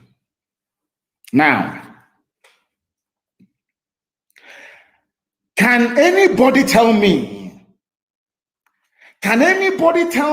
please, or any mentally unstable Eastern intellectual or Yoruba sophisticated moron, tell me which rocket or missile IPOB fired at Asorok before they started killing people in 2015? This is a very simple question begging for answers. Before you condemn IPOB, before you condemn ESN, before you condemn anybody, I want to ask you this simple question. When did we pick up arms against the Nigerian state? When? I'm asking you, if you're honest. So for somebody to hold a view, an opinion that they want to be free from something entitles the state to kill that very individual or individuals, as the case may be. Is that what you're telling me? All of you intellectuals from Igbo land and the sophisticated morons from Yoruba land. It's a simple question.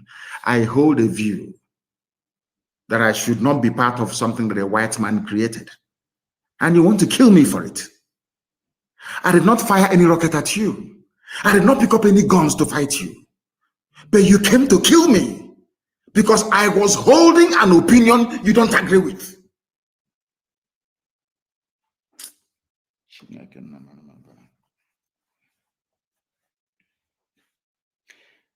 They must answer this question. The late dead Buhari came into office in 2015. Before that, there was Jonathan. I want you to understand this very clearly. That is to let all the intellectuals and the idiots from the South understand what I'm saying very clearly. Before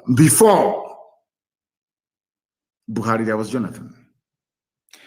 During the reign, I call it the reign because people rule you in the zoo, it's not a democracy. During the reign of Jonathan, there was IPOB. But Jonathan never made it a state policy to kill IPOB agitators. People must also bear in mind that before Jonathan came, there was Obasanjo. Yes, Obasanjo was a mass murderer, he's a killer. Obasanjo is a killer, he should be hanged. Obasanjo is a mass murderer. You've forgotten Odi, haven't you? Others may forget, but we can't forget.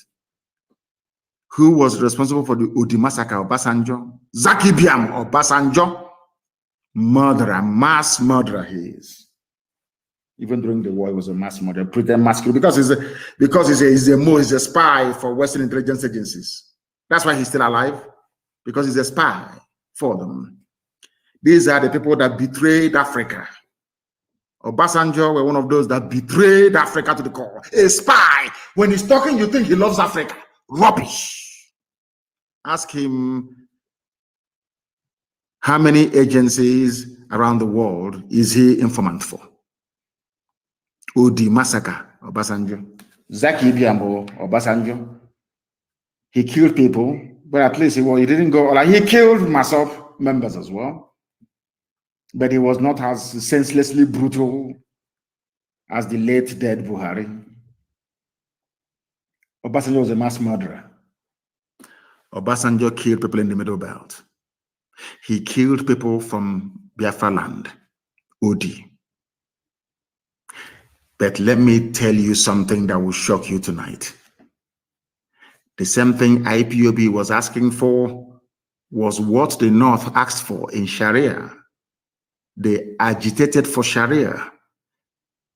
And Obasanjo agreed to grant them Sharia across 12 states of the North. Is it 13? I don't know.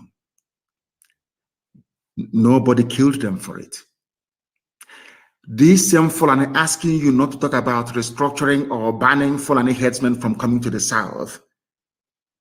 They had an issue of national concern to them, being their own Sharia. They wanted Sharia law in the North. And it was given to them. There was no legislation in the Federal House of Assembly, be it Senate or House of Reps. Nobody told the Alekalis of the North or the Sultan of Sokoto, please go to National Assembly and discuss Sharia. Obasanjo just appraised and gave them Sharia without any fanfare. No fanfare. Are you listening to me? I want to unmask the hypocrisy of the Fulani Janjaweed Caliphates, because they are hypocrites. I want to ask all of them, those of them talking, I say, but you should have consulted, go to National. When they gave you Sharia under Obasanjo, did you go to National Assembly? A very simple question.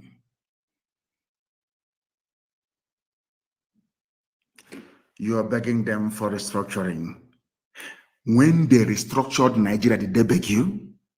They went to Obasanjo and said, if you don't do this, we'll start. Obasanjo gave them immediately.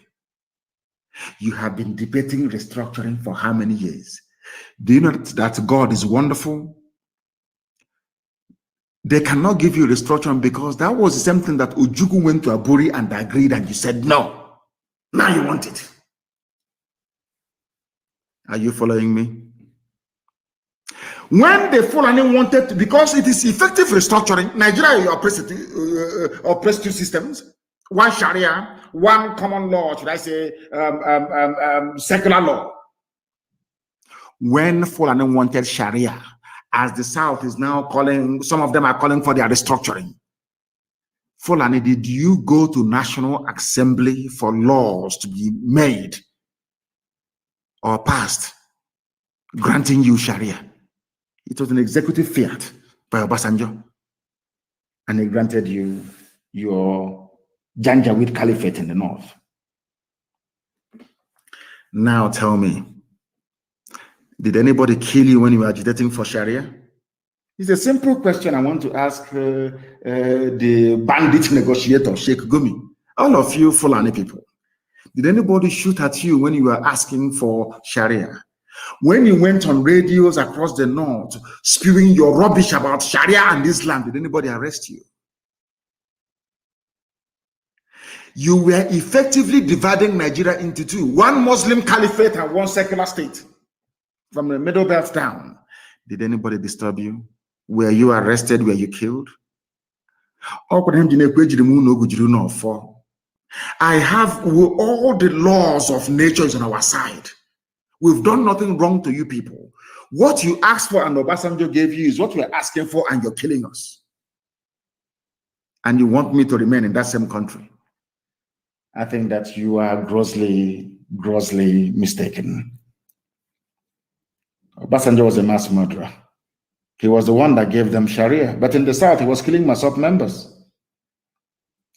It was Buhari who said, Inshallah, that they will make sure that Sharia is implemented across the whole of Nigeria. In fact, no, let me be fair to him, across the whole of the North.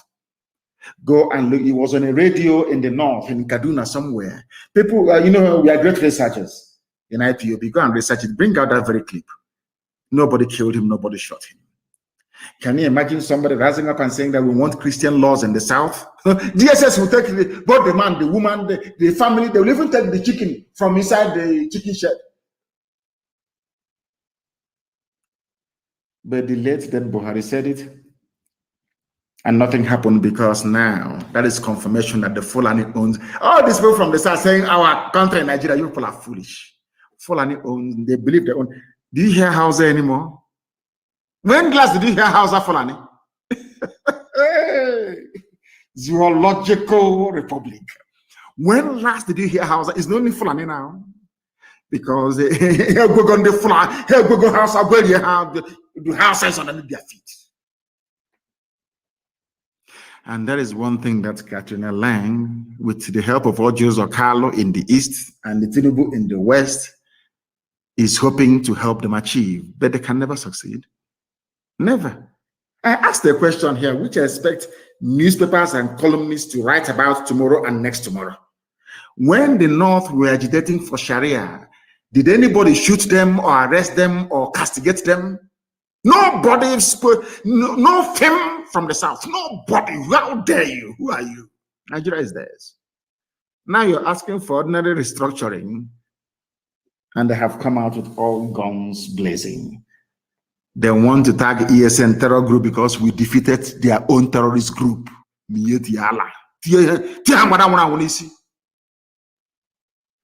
they have now brought the army. The army we are going to defeat, and they will bring the Air Force, and we'll bring them down. And then after that, they will say, come, let's negotiate. That's how, that's how it goes all over the world. You think they're going to conquer us? This is not possible. You're about to see a movie, miracle. Because I asked Elohim, are you in heaven? Or something. I said, are you God? Are you in heaven? God said, I'm in heaven, presiding over the affairs of men on earth. I said that time has come. You're going to prove to the whole world that you're the God of these people. These your children. Because one day we are going to die and pass away, but your words will remain forever and ever. The time has come for you to prove to mankind that you are God of these people. These people named Umuchineke. It's about time you prove that you are their God.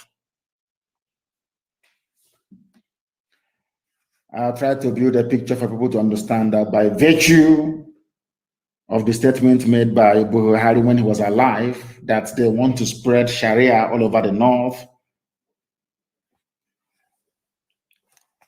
that Fulani, British-backed satanic caliphate set out from the beginning to deceive, divide, and conquer indigenous populations in the zoo called Nigeria. That's their game plan, and they will never stop.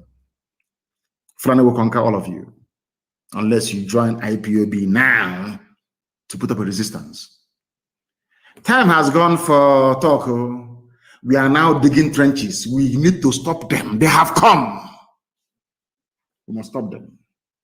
And we are going to show the whole world now, very shortly.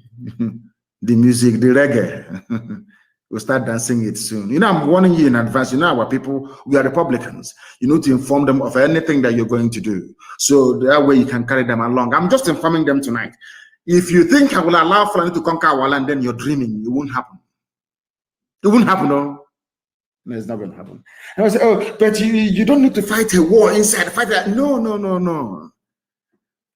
God said we should allow them to come in. Because it's going to destroy the Fulani Caliphate completely and totally. But the main bulk, the main thrust of the army is going to come to the east, and we're going to kill them in the east. And that's where they're going to die.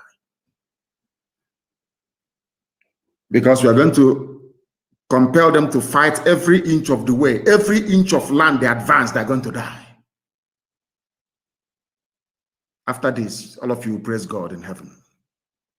Not all this idol. Let us assume for one single second, in the case of this conflict, that violence begat violence. What violence did IPOB unleash on Nigeria that warranted Nigeria to be slaughtering, maiming, kidnapping, and raping people to this very day? I want the world to understand Mbo massacre, Emene massacre, Iguacha Trump rally massacre, National High School Aba massacre, Isiama Faruku in my own house massacre. I want to ask everybody who is listening, what was our crime when all these massacres were happening? What did we do wrong? I'm sure you can't answer, can you? You can never, ever answer because our hands are clean. You know that. That is why we are undefeatable. We are the only people the zoo are afraid of. It's only IPOB led by Mazi Nnamdi Kanu. No, others are irrelevant. And that's the truth. You know me, I speak the truth. I don't care how people feel. It's only us they're afraid of. That is why anything associated with IPOB, terrorism, terrorists. And the media, the journalists they are telling to write this junk cannot even ask them, but what are Fulani bandits? Are they missionaries? We are terrorists because we stop them from taking over our land. That is why we are terrorists. To tell you the arrogant, allow me to preach. It comes to please. Allow me to preach. I must preach this very gospel. To tell you the brazen arrogance of the Janjaweed Caliphate. Do you know what the president of the Senate said, Ahmed Lawan? Elected officials should not be leading any agitation. Well, the second in command, the Afonja, Wajabi Amila, he was a Muslim changed to Christian, changed back again to Islam. Wajabi Amila, whatever the idiot's name is. He said agitation may be genuine, but you know them allocation. I have Fulani is holding them to their simple allocation, their own money. Fulani is giving to them 2-3 million every month. Their brain, that's what matters to them. Not the welfare of their own people.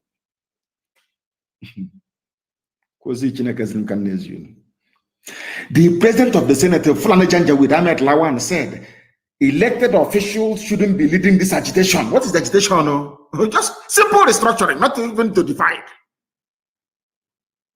And now, let me shock all of you. Do you remember during NSAS? I want to speak very slowly so people can understand me very well. Do you remember during NSAS? This same idiot kept saying, channel your grievances through we are in a democracy. Channel your grievances through your elected officials. Have you all forgotten? Nigerians, of course, you have forgotten. After all, you're in the zoo, in the UG. Do you remember when they said to us, go, even Buhari, when he was alive, Buhari said, if they're agitating, we have elected officials. Let them go through the elected officials. The same people that said go through elected, they have come back today to say, your elected officials should not be leading agitation. Are these the type of people we want to stay in the same country with? They don't even know what they're doing. You said to us, channel your agitation through your elected officials. Now they sat in Asaba and said, which I don't even support, I don't even believe in this stupid restructuring.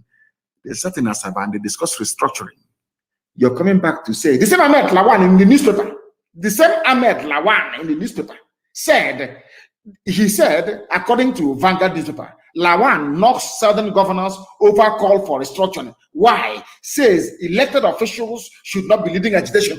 But you are the same idiot that said that you should channel all your grievances through your elected. That's how to do it in democracy. In a democracy, you go through your elected representatives. Now they met in Asaba to reflect the views, so they said, of their people. And you're saying they are wrong. Now I want to ask him, if the governors should not be leading the agitation, who should? I take it by default, it should be ordinary people. Is that not what IPOB is doing and you're killing us? This is to let you understand that Fulani, they believe they own Nigeria. They can do anything, they can say anything. Nobody will arrest them, nobody will touch them. And the most difficult and painful part is that all of you shouting one Nigeria from the south, you are the cause of this problem. Like Ihanacho and Ndidi, carrying zoo flag running all over the place like a bunch of idiots. People, no wonder we are so easily colonized. So, and they will suffer for it. The same people that said channel your grievances through your elected representatives are the same people complaining that the same people that was elected, the governors, should not be agitating for something that they claim their population is asking for.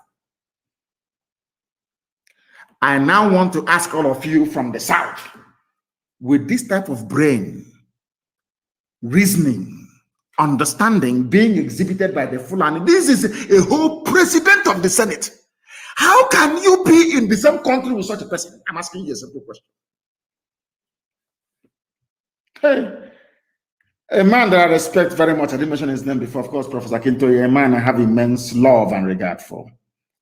A man I have immense love and regard for. All these stupid people. All so foolish. Zoo flag, not even ashamed of yourselves. You will see how disgrace will come upon you, because you have brought curse upon yourself. Fulani people brainwashed to think Nigeria belongs to them. Professor Akintoye, a man that I respect and I love immensely. Professor Banji Akintoye on Wednesday disclosed that he is fighting for the actualization of the independence of the Yoruba nation. Akintoye went on to say that Fulani people have been brainwashed to think that Nigeria belongs to them. No. It is your brother Tinubu who is making them to feel Nigeria belongs to them. It is the likes of Joseph Carlo that gave the Fulani the impetus to think Nigeria belongs to them. Your average Nigerian from the south is the idiot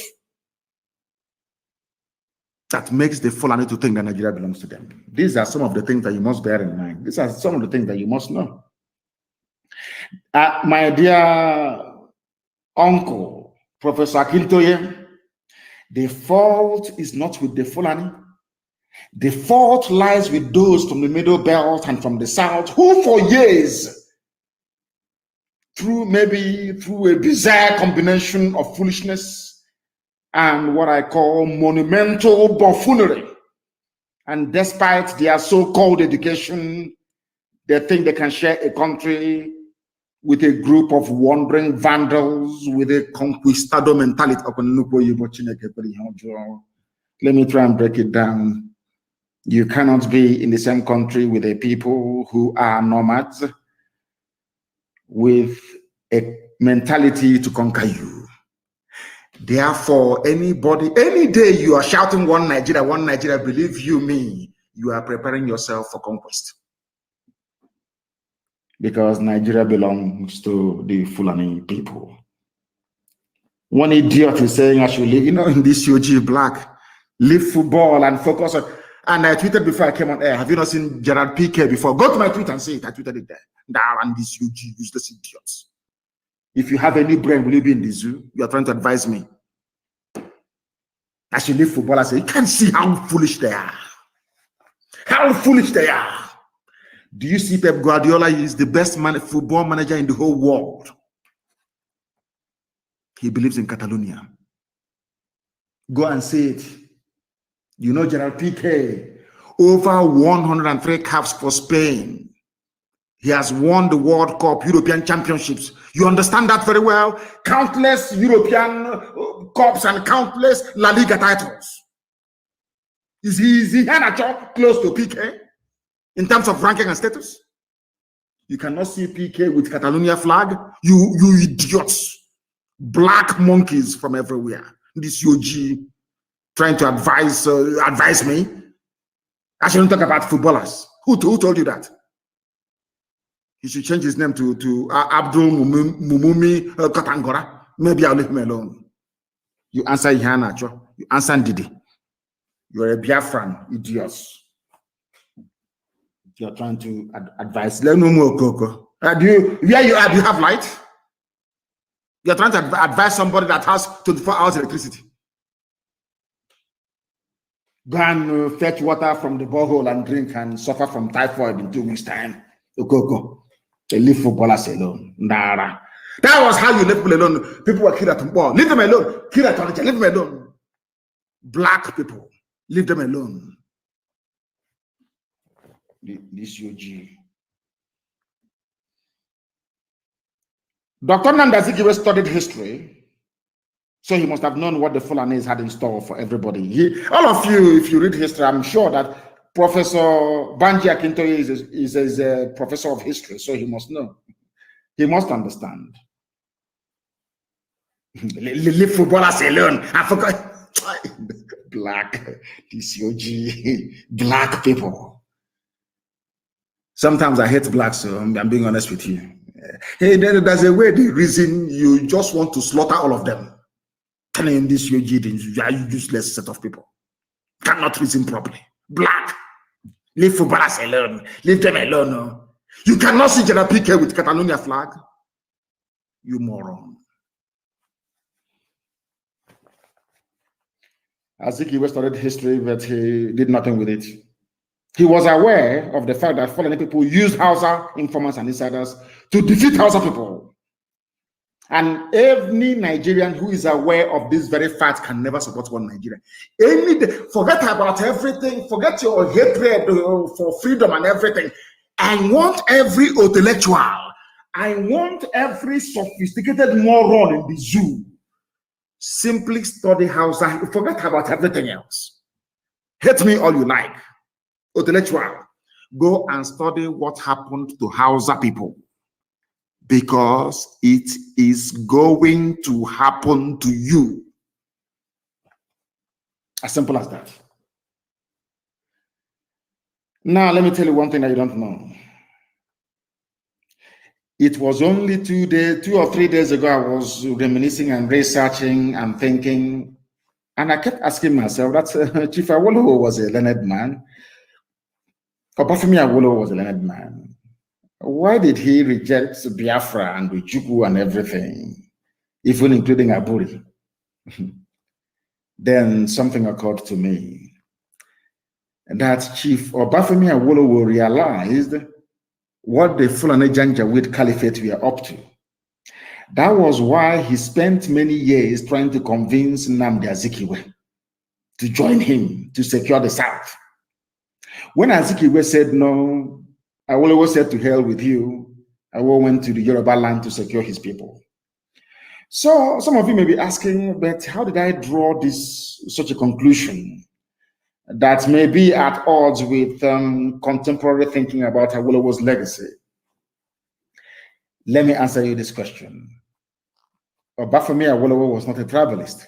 He was a realist. Ahmadu Bello, who is a direct descendant of the conquerors from Futajalon, was the real tribalist.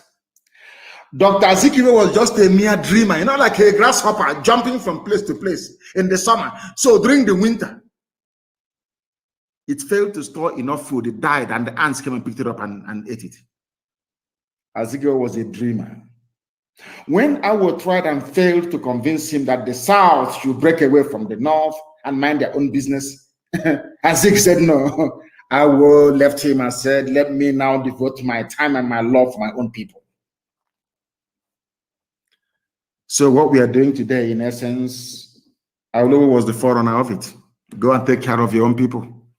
And that is what Professor Banji Akintoye, what I believe Are Gani Adams, Sunday Boho, and all the rest are doing today. And I commend them. I commend them and I commend them. They should continue. Look at how we are all hailing the get-together of the Southern governors. Imagine if Awolowo and Azikiwe ever got together. Do you think we'll be in this mess today? Ordinary meeting called by Fulefus and the slaves of the Janjaweed. And everybody is rejoicing. Imagine if Awo and Zeke had worked together. Hey, my goodness. What a country, Zoological Republic. Now, let me tell you their game plan. Please bear with me, I'm preaching. Let me tell you their game plan. That was why I was against the state formation in Nigeria. I told you this from day one. Because when they create a state, they take away your identity. You are nobody anymore. You are the mercy of the Janjaweed Caliphate. And surprise, surprise, the same idiot called Ahmed Lawan, the president of the Senate of the Zoo, he said he is against restructuring. Why? Because the restructuring will go back to the regions and they don't want it. Is it clear now? Is it in Punch again? The president of the Senate, Ahmed Lawan, has faulted calls for restructuring by southern governors. I believe that as leaders, especially those of us who are elected into office, should not be at the forefront of calling for this type of thing, restructuring. Why? Because it will start a regional campaign. It should be state-based. Go and agitate for your state. Not Biafra region or Eastern region, not Western region, not Midwest, for those who want that rubbish. Not for Middle Belt. No, it shouldn't be regional. It should be by state. Do you know why they want it by state? So they can send their DSS director to your state. They send their police commissioner to your state from Fulani land. They decide what happens, who lives and who dies. But if we go back to regions, they cannot do it. Because every region will be autonomous. Is it very clear to you now? So all of you monkeys clamoring for extra state creation, you are fools. You don't know nothing. You know nothing. Your brains are empty. Do you know how they started creating states in the zoo? Was to divide you.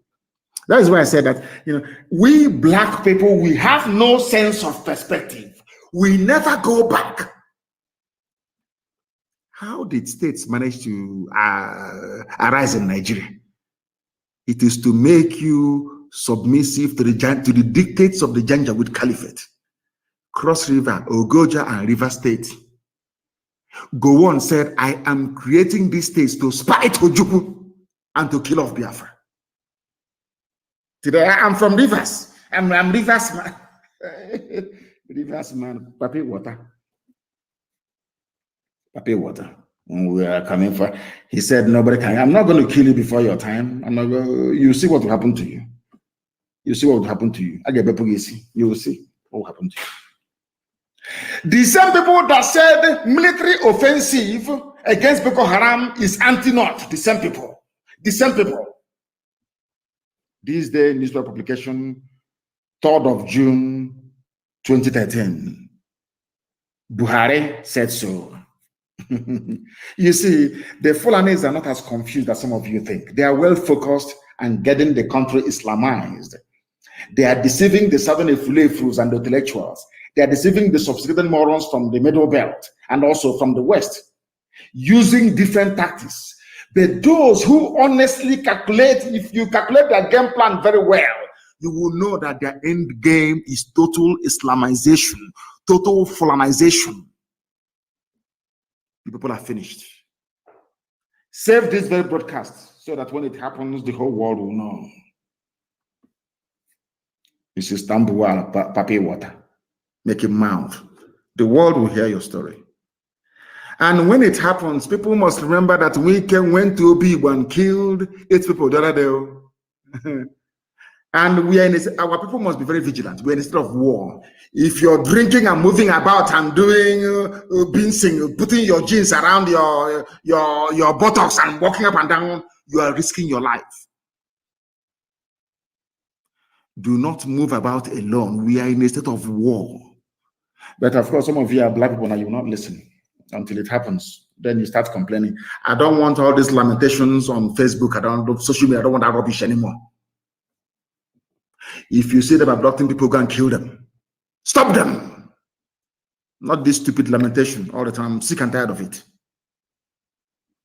I'm sick. I only wrote one letter this year to Biden to stop them from selling arms to the zoo, and they ran to China. They're in Shanghai now purchasing weapons to come and Islamize you. They want to remove, they are flying this kite now that Buhari has dementia and health problems. He has dementia. He's not going anywhere, he must be exposed. I know what they're planning to do. They want to maybe put Oshibajo there and say, dear Buhari, that fresh boy has dementia. When he was speaking on channels, did he sound as if he had dementia? Not at all. That war they're bringing to the East is going to happen. And when the war happens, the world will call him for a meeting.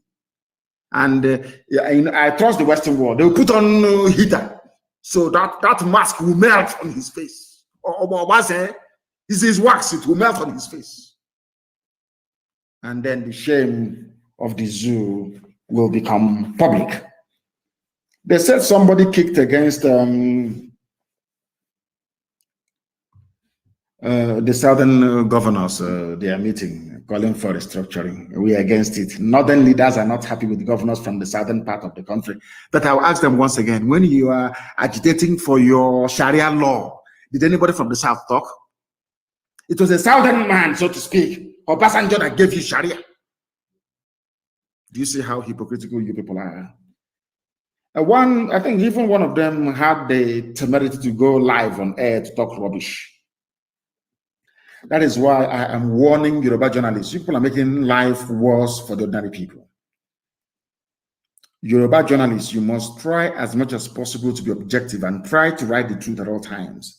I think it was Malcolm X that said, if you're not careful, the newspapers will have you hating the people who are being oppressed and loving the people who are doing the oppressing. That was what they did for many years. Deceived the Yoruba youths. That IPOB was against Yoruba people. Now the Kanu is against Yoruba. He's anti-Yoruba. He's this. When it's a lie. It is the same IPOB fighting for you. Now they have realized that people was fighting for them. Yoruba newspapers, please. Please. Please.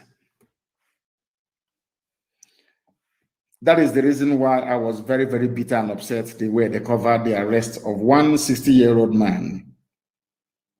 And in Nigeria, they love to reduce the age. They arrested one man they called Ezaworom that came to my house to take pictures with me. They reduced his age from 60 to 48. So I'm now older than Aworom. He was a father and soon to be grandfather. He was arrested in Abia State, where he sought refuge after this same army destroyed his house in his village. They gave him a fake title, Deputy ESN Commander. Oh God. And like Tinubu, they reduced his age from 60 to that is the new craze in Nigeria, reduction of age, football age. They reduced his age from 60 to 48. Poor man, I feel sorry for him. This is now the new trend, age reduction. The Flanagan criminals that run the affairs of the zoo called Nigeria think that the best place to always start is through lies and age falsification. The late dead Buhari, who is almost 90 years of age, is only 76. Bola Tinubu, who is 79, is now 69, which means he gave birth to his daughter at the age of 9. Zoological Republic, people without shame, in this UG, black people, that is why we are poor. Very, very backwards, retrogressive. Our thinking is poor, very, very wretched. I'm telling you the truth. They captured the 60-year-old because they know if they mention his real age, people will say, but how can a 60-year-old man be a commander in the field? They said he's 48. Our first child is almost 40. God in heaven. They think if they do it, it will pain us. Arrest as many as you like. Kill as many as you like. We are going to arrest you, and we're also going to kill you back. Be rest assured. That Armageddon you want, you're going to have it. Simple as that. What I find not only ridiculous but astonishing is that establishment newspapers in Nigeria and media houses still living in the bygone era of Fulani domination of Yoruba land. Like some of the journalists are still doing their best to support their Janjaweed masters, always doing their best to support the Fulani. I don't know why they do it. Nobody investigated who Aworom is. Even the Fulanized BBC could not ask who is Aworom, how old is he, where is he from? How can he be ESN deputy commander? If you take pictures with me now, you're a target. Please be very careful. I've asked all of you, destroy your old phones. All officers, you must move house. Change your number. Throw away your phones, please, and bury them. Change your number. Mind those you talk to because we're in a state of war. It's not going to kill you because Biafra is at hand. It is not going to kill you to be incommunicado, to go underground. We are in a war. All able-bodied men should go into the bush and stop the advance of this army, or else they will kill you. If you're in the township, they will arrest you, they will abduct you. Of course, you will not listen. Children of this age, they don't listen anymore. They say, Amen. This is from Poncho. Oh, God. I'm a now suspected IPOB leader, and everybody's IPOB leader. Everything is IPOB leader. Punch is a Yoruba newspaper. Punch is in Lagos. And inside Lagos, is all the bushes around Lagos, you have Al-Shabaab in it. So this Punch newspaper, they think that when they come, they'll say, oh, they will be supporting the Fulani. We support Islamization of Nigeria. They will leave you and you go scot-free. They will also behead you. I must ask Yoruba journalists not to be evil, please. You people are the ones encouraging the Fulani Janjaweed. Yoruba journalists, you people are the ones encouraging the Fulani takeover of Nigeria. Let me read one thing that Temi Tokwe Akintola said. He said, one thing I find quite strange and annoying is this. How did Nnamdi Kanu predict clearly what this government would look like? Yet our many prophets cannot. Because I was sent by heaven itself. Everything I tell you is gospel. We are whiter than white and whiter than snow. Anything I tell you is gospel from heaven. Let me play for you the unbridled, annoying arrogance of the Fulani Janjaweed Caliphate. That you may understand, all of you. That you may understand. Because most of you don't quite understand. Some of you don't actually know what is going on. You have no idea what is happening. That is why Fulani is playing with you. Let me play for you what one Fulani man said. And my response to him is always the same. Always the same. How come when the people were agitating, excuse me, for Sharia in the north, nobody from the south intervened? How come now that the south are saying they want something and all of you from the north are jumping up and down? Listen. Ask all those, whatever, 13, 15 governors that met in that hotel. Was there any of the Fulani leaders consulted? They didn't consult Fulani leaders. Any of the Fulani leaders consulted? Are you listening? The Fulani man is talking. So they are there making laws for people that they have not consulted. There's a problem with government. Disconnected, out of touch with realities of people. You must sit down and talk with people you are making laws for. Okay.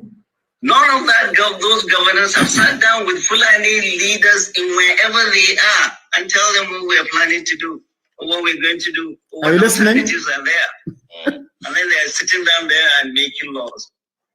All right. Be careful. Be careful. I'll play it for you again so you understand. I'm playing this thing for Yoruba journalists. I'm playing this for Igbo Efulefus. I'm playing this thing for intellectuals. I'm playing it for all the sophisticated idiots for right across the zoo. Everybody carrying green, white, green flag. This man is telling you how foolish you are. He was complaining that the southern governors met in Asaba and decided to ban open grazing, that the Fulanis were not there. But all of you making laws for the East. Is there any Easterner who is part of your security architecture? It's a simple question which nobody can answer. Let me play it again for Punch. Are you listening? Punch this, all these idiotic Fulani supporting papers in the zoo. All those useless, idiotic journalists. Are you listening? I want to play it for you. You are the ones encouraging these idiots from the Futajalon Mountains. You are the ones encouraging Fulani to take over our land. I want you to listen and listen very carefully. Listen. Is that Gandhi said, whatever you do for me without me is against me. Ask all those, whatever, 13, 15 governors that met in that hotel. Was there any of the Fulani leaders consulted? Any of the Fulani leaders consulted? So they are there making laws for people that they have not consulted. This is a problem with government. Disconnected, out of touch with realities of people. You must sit down and talk with people you are making laws for. Like IPOB. None of that. Those governors have sat down with Fulani leaders in wherever they are and tell them what we are planning to do, or what we're going to do, or what alternatives are there. And then they are sitting down there and making laws. All right. Be careful. Be careful. He warned the useless, idiotic journalist. Be careful. And idiot is calling him sir. Yes, sir. The zoo president, whoever is wearing the mask, had a National Security Council meeting without a single person from the East present. And they took decisions to deploy the army to the East. That is how foolish foreign people are, very jaundiced and selective memory. That's what they have. What does this man mean anyway? He was asking, were there any Fulani leaders among the Southern governors meeting? How many meetings have Fulani leaders held before with Southerners in it? Show me one. These guys are something else, so I'm telling you. Anyway, I don't blame him. I blame all the Southern leaders and politicians, all these idiots, intellectuals, writing garbage all the time. Go on with your shameless arrogance, Fulani. Oh, dear me. Only a few days ago in Asorok, Yusuf Abaka Mohammed, masquerading as Buhari, had a national security meeting mainly for Southeast and South-South. Yet no single person from the region was in that meeting. Yet the meeting was for the same region security. And let me remind this Fulani Janjaweed man what he doesn't know. At that national security meeting that was held, Osibanjo was there. Yusuf Abaka Mohammed was there wearing Buhari face, the face mask. Boss Mustafa was there. Lucky Iraba was there. Lucky Iraba is the Muslim. He's married to a Fulani woman. He's not Igbo. People should stop talking rubbish. Ibrahim Gambari was there. Baba Gana Monguno was there. Abubakar Malami was there. Bashir Salihu Magashi was there. Ibrahim Atahiru was there. Awal Zubairu was there. Usman Al-Khali Baba was there. Yusuf Magaji Bichi was there. Ahmed Rufai Abubakar was there. Not even a single decent Yoruba man is there. It's only Shibajo. They gathered to address insecurity in the Southeast. Yet no Southeasterner was present in that meeting. That meeting was not a solution to the zoo's problem. Rather, it was a meeting to consolidate the nepotism, tribalism, and cronyism of the Fulani Janjaweed Caliphate.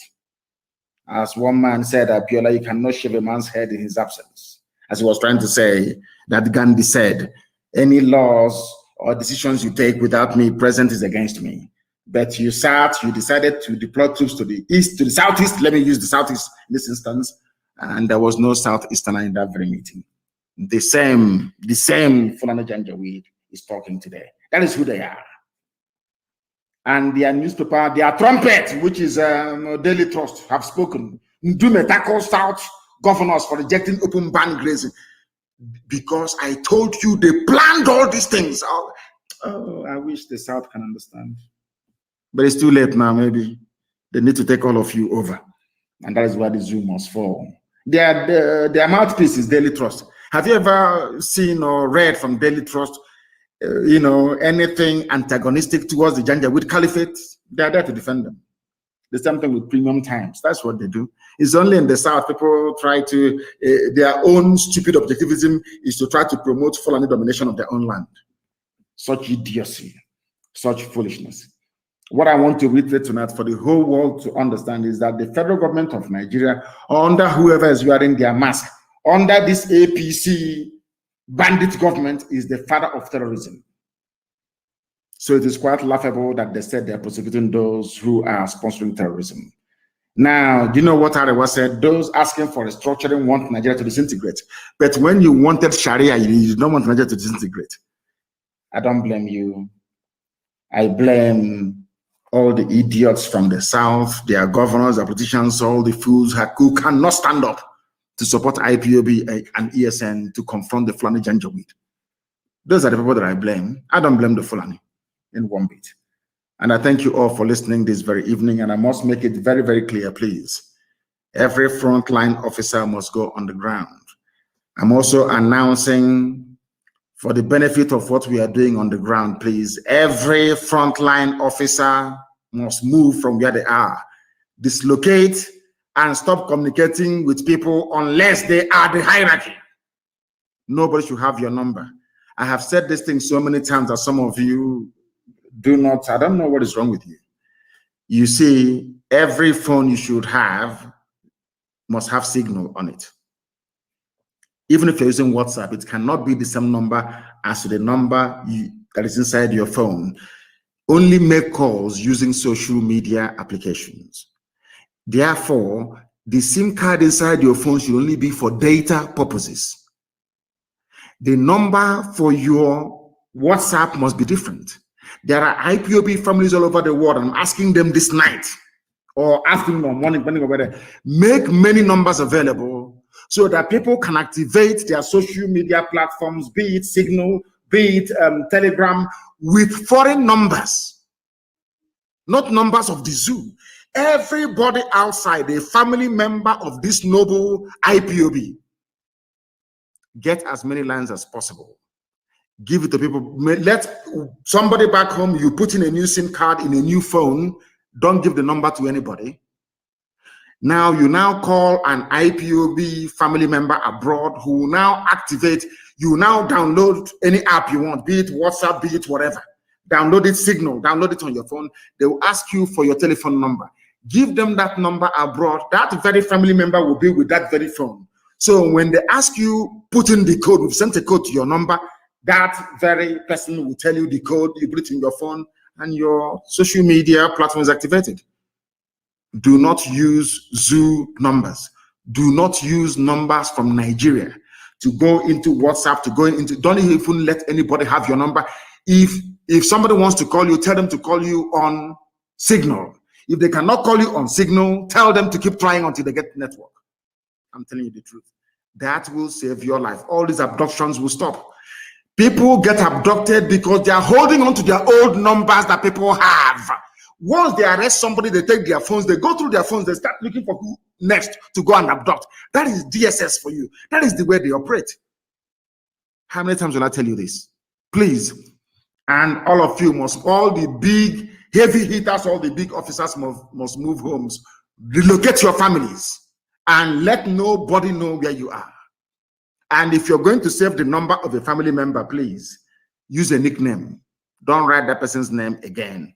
And for all you saboteurs, you can see how it's going, isn't it? They are falling already. It's not everything you announce live on air. I thank you all for listening this very evening, morning, noon, or night, depending on where you are. And I must reiterate with every clarity and sense of purpose, for those who do not know before, to understand now that to us, Biafra is more than a nation, more than a country. To us, it is our religion. And here on radio, Biafra is where we worship, because Elohim Adonai Shaddai is our God. I thank you very much for listening. And from me, from here, with all the love in my heart, believe it or not, I talk to you the way I do because I love you. It is good evening.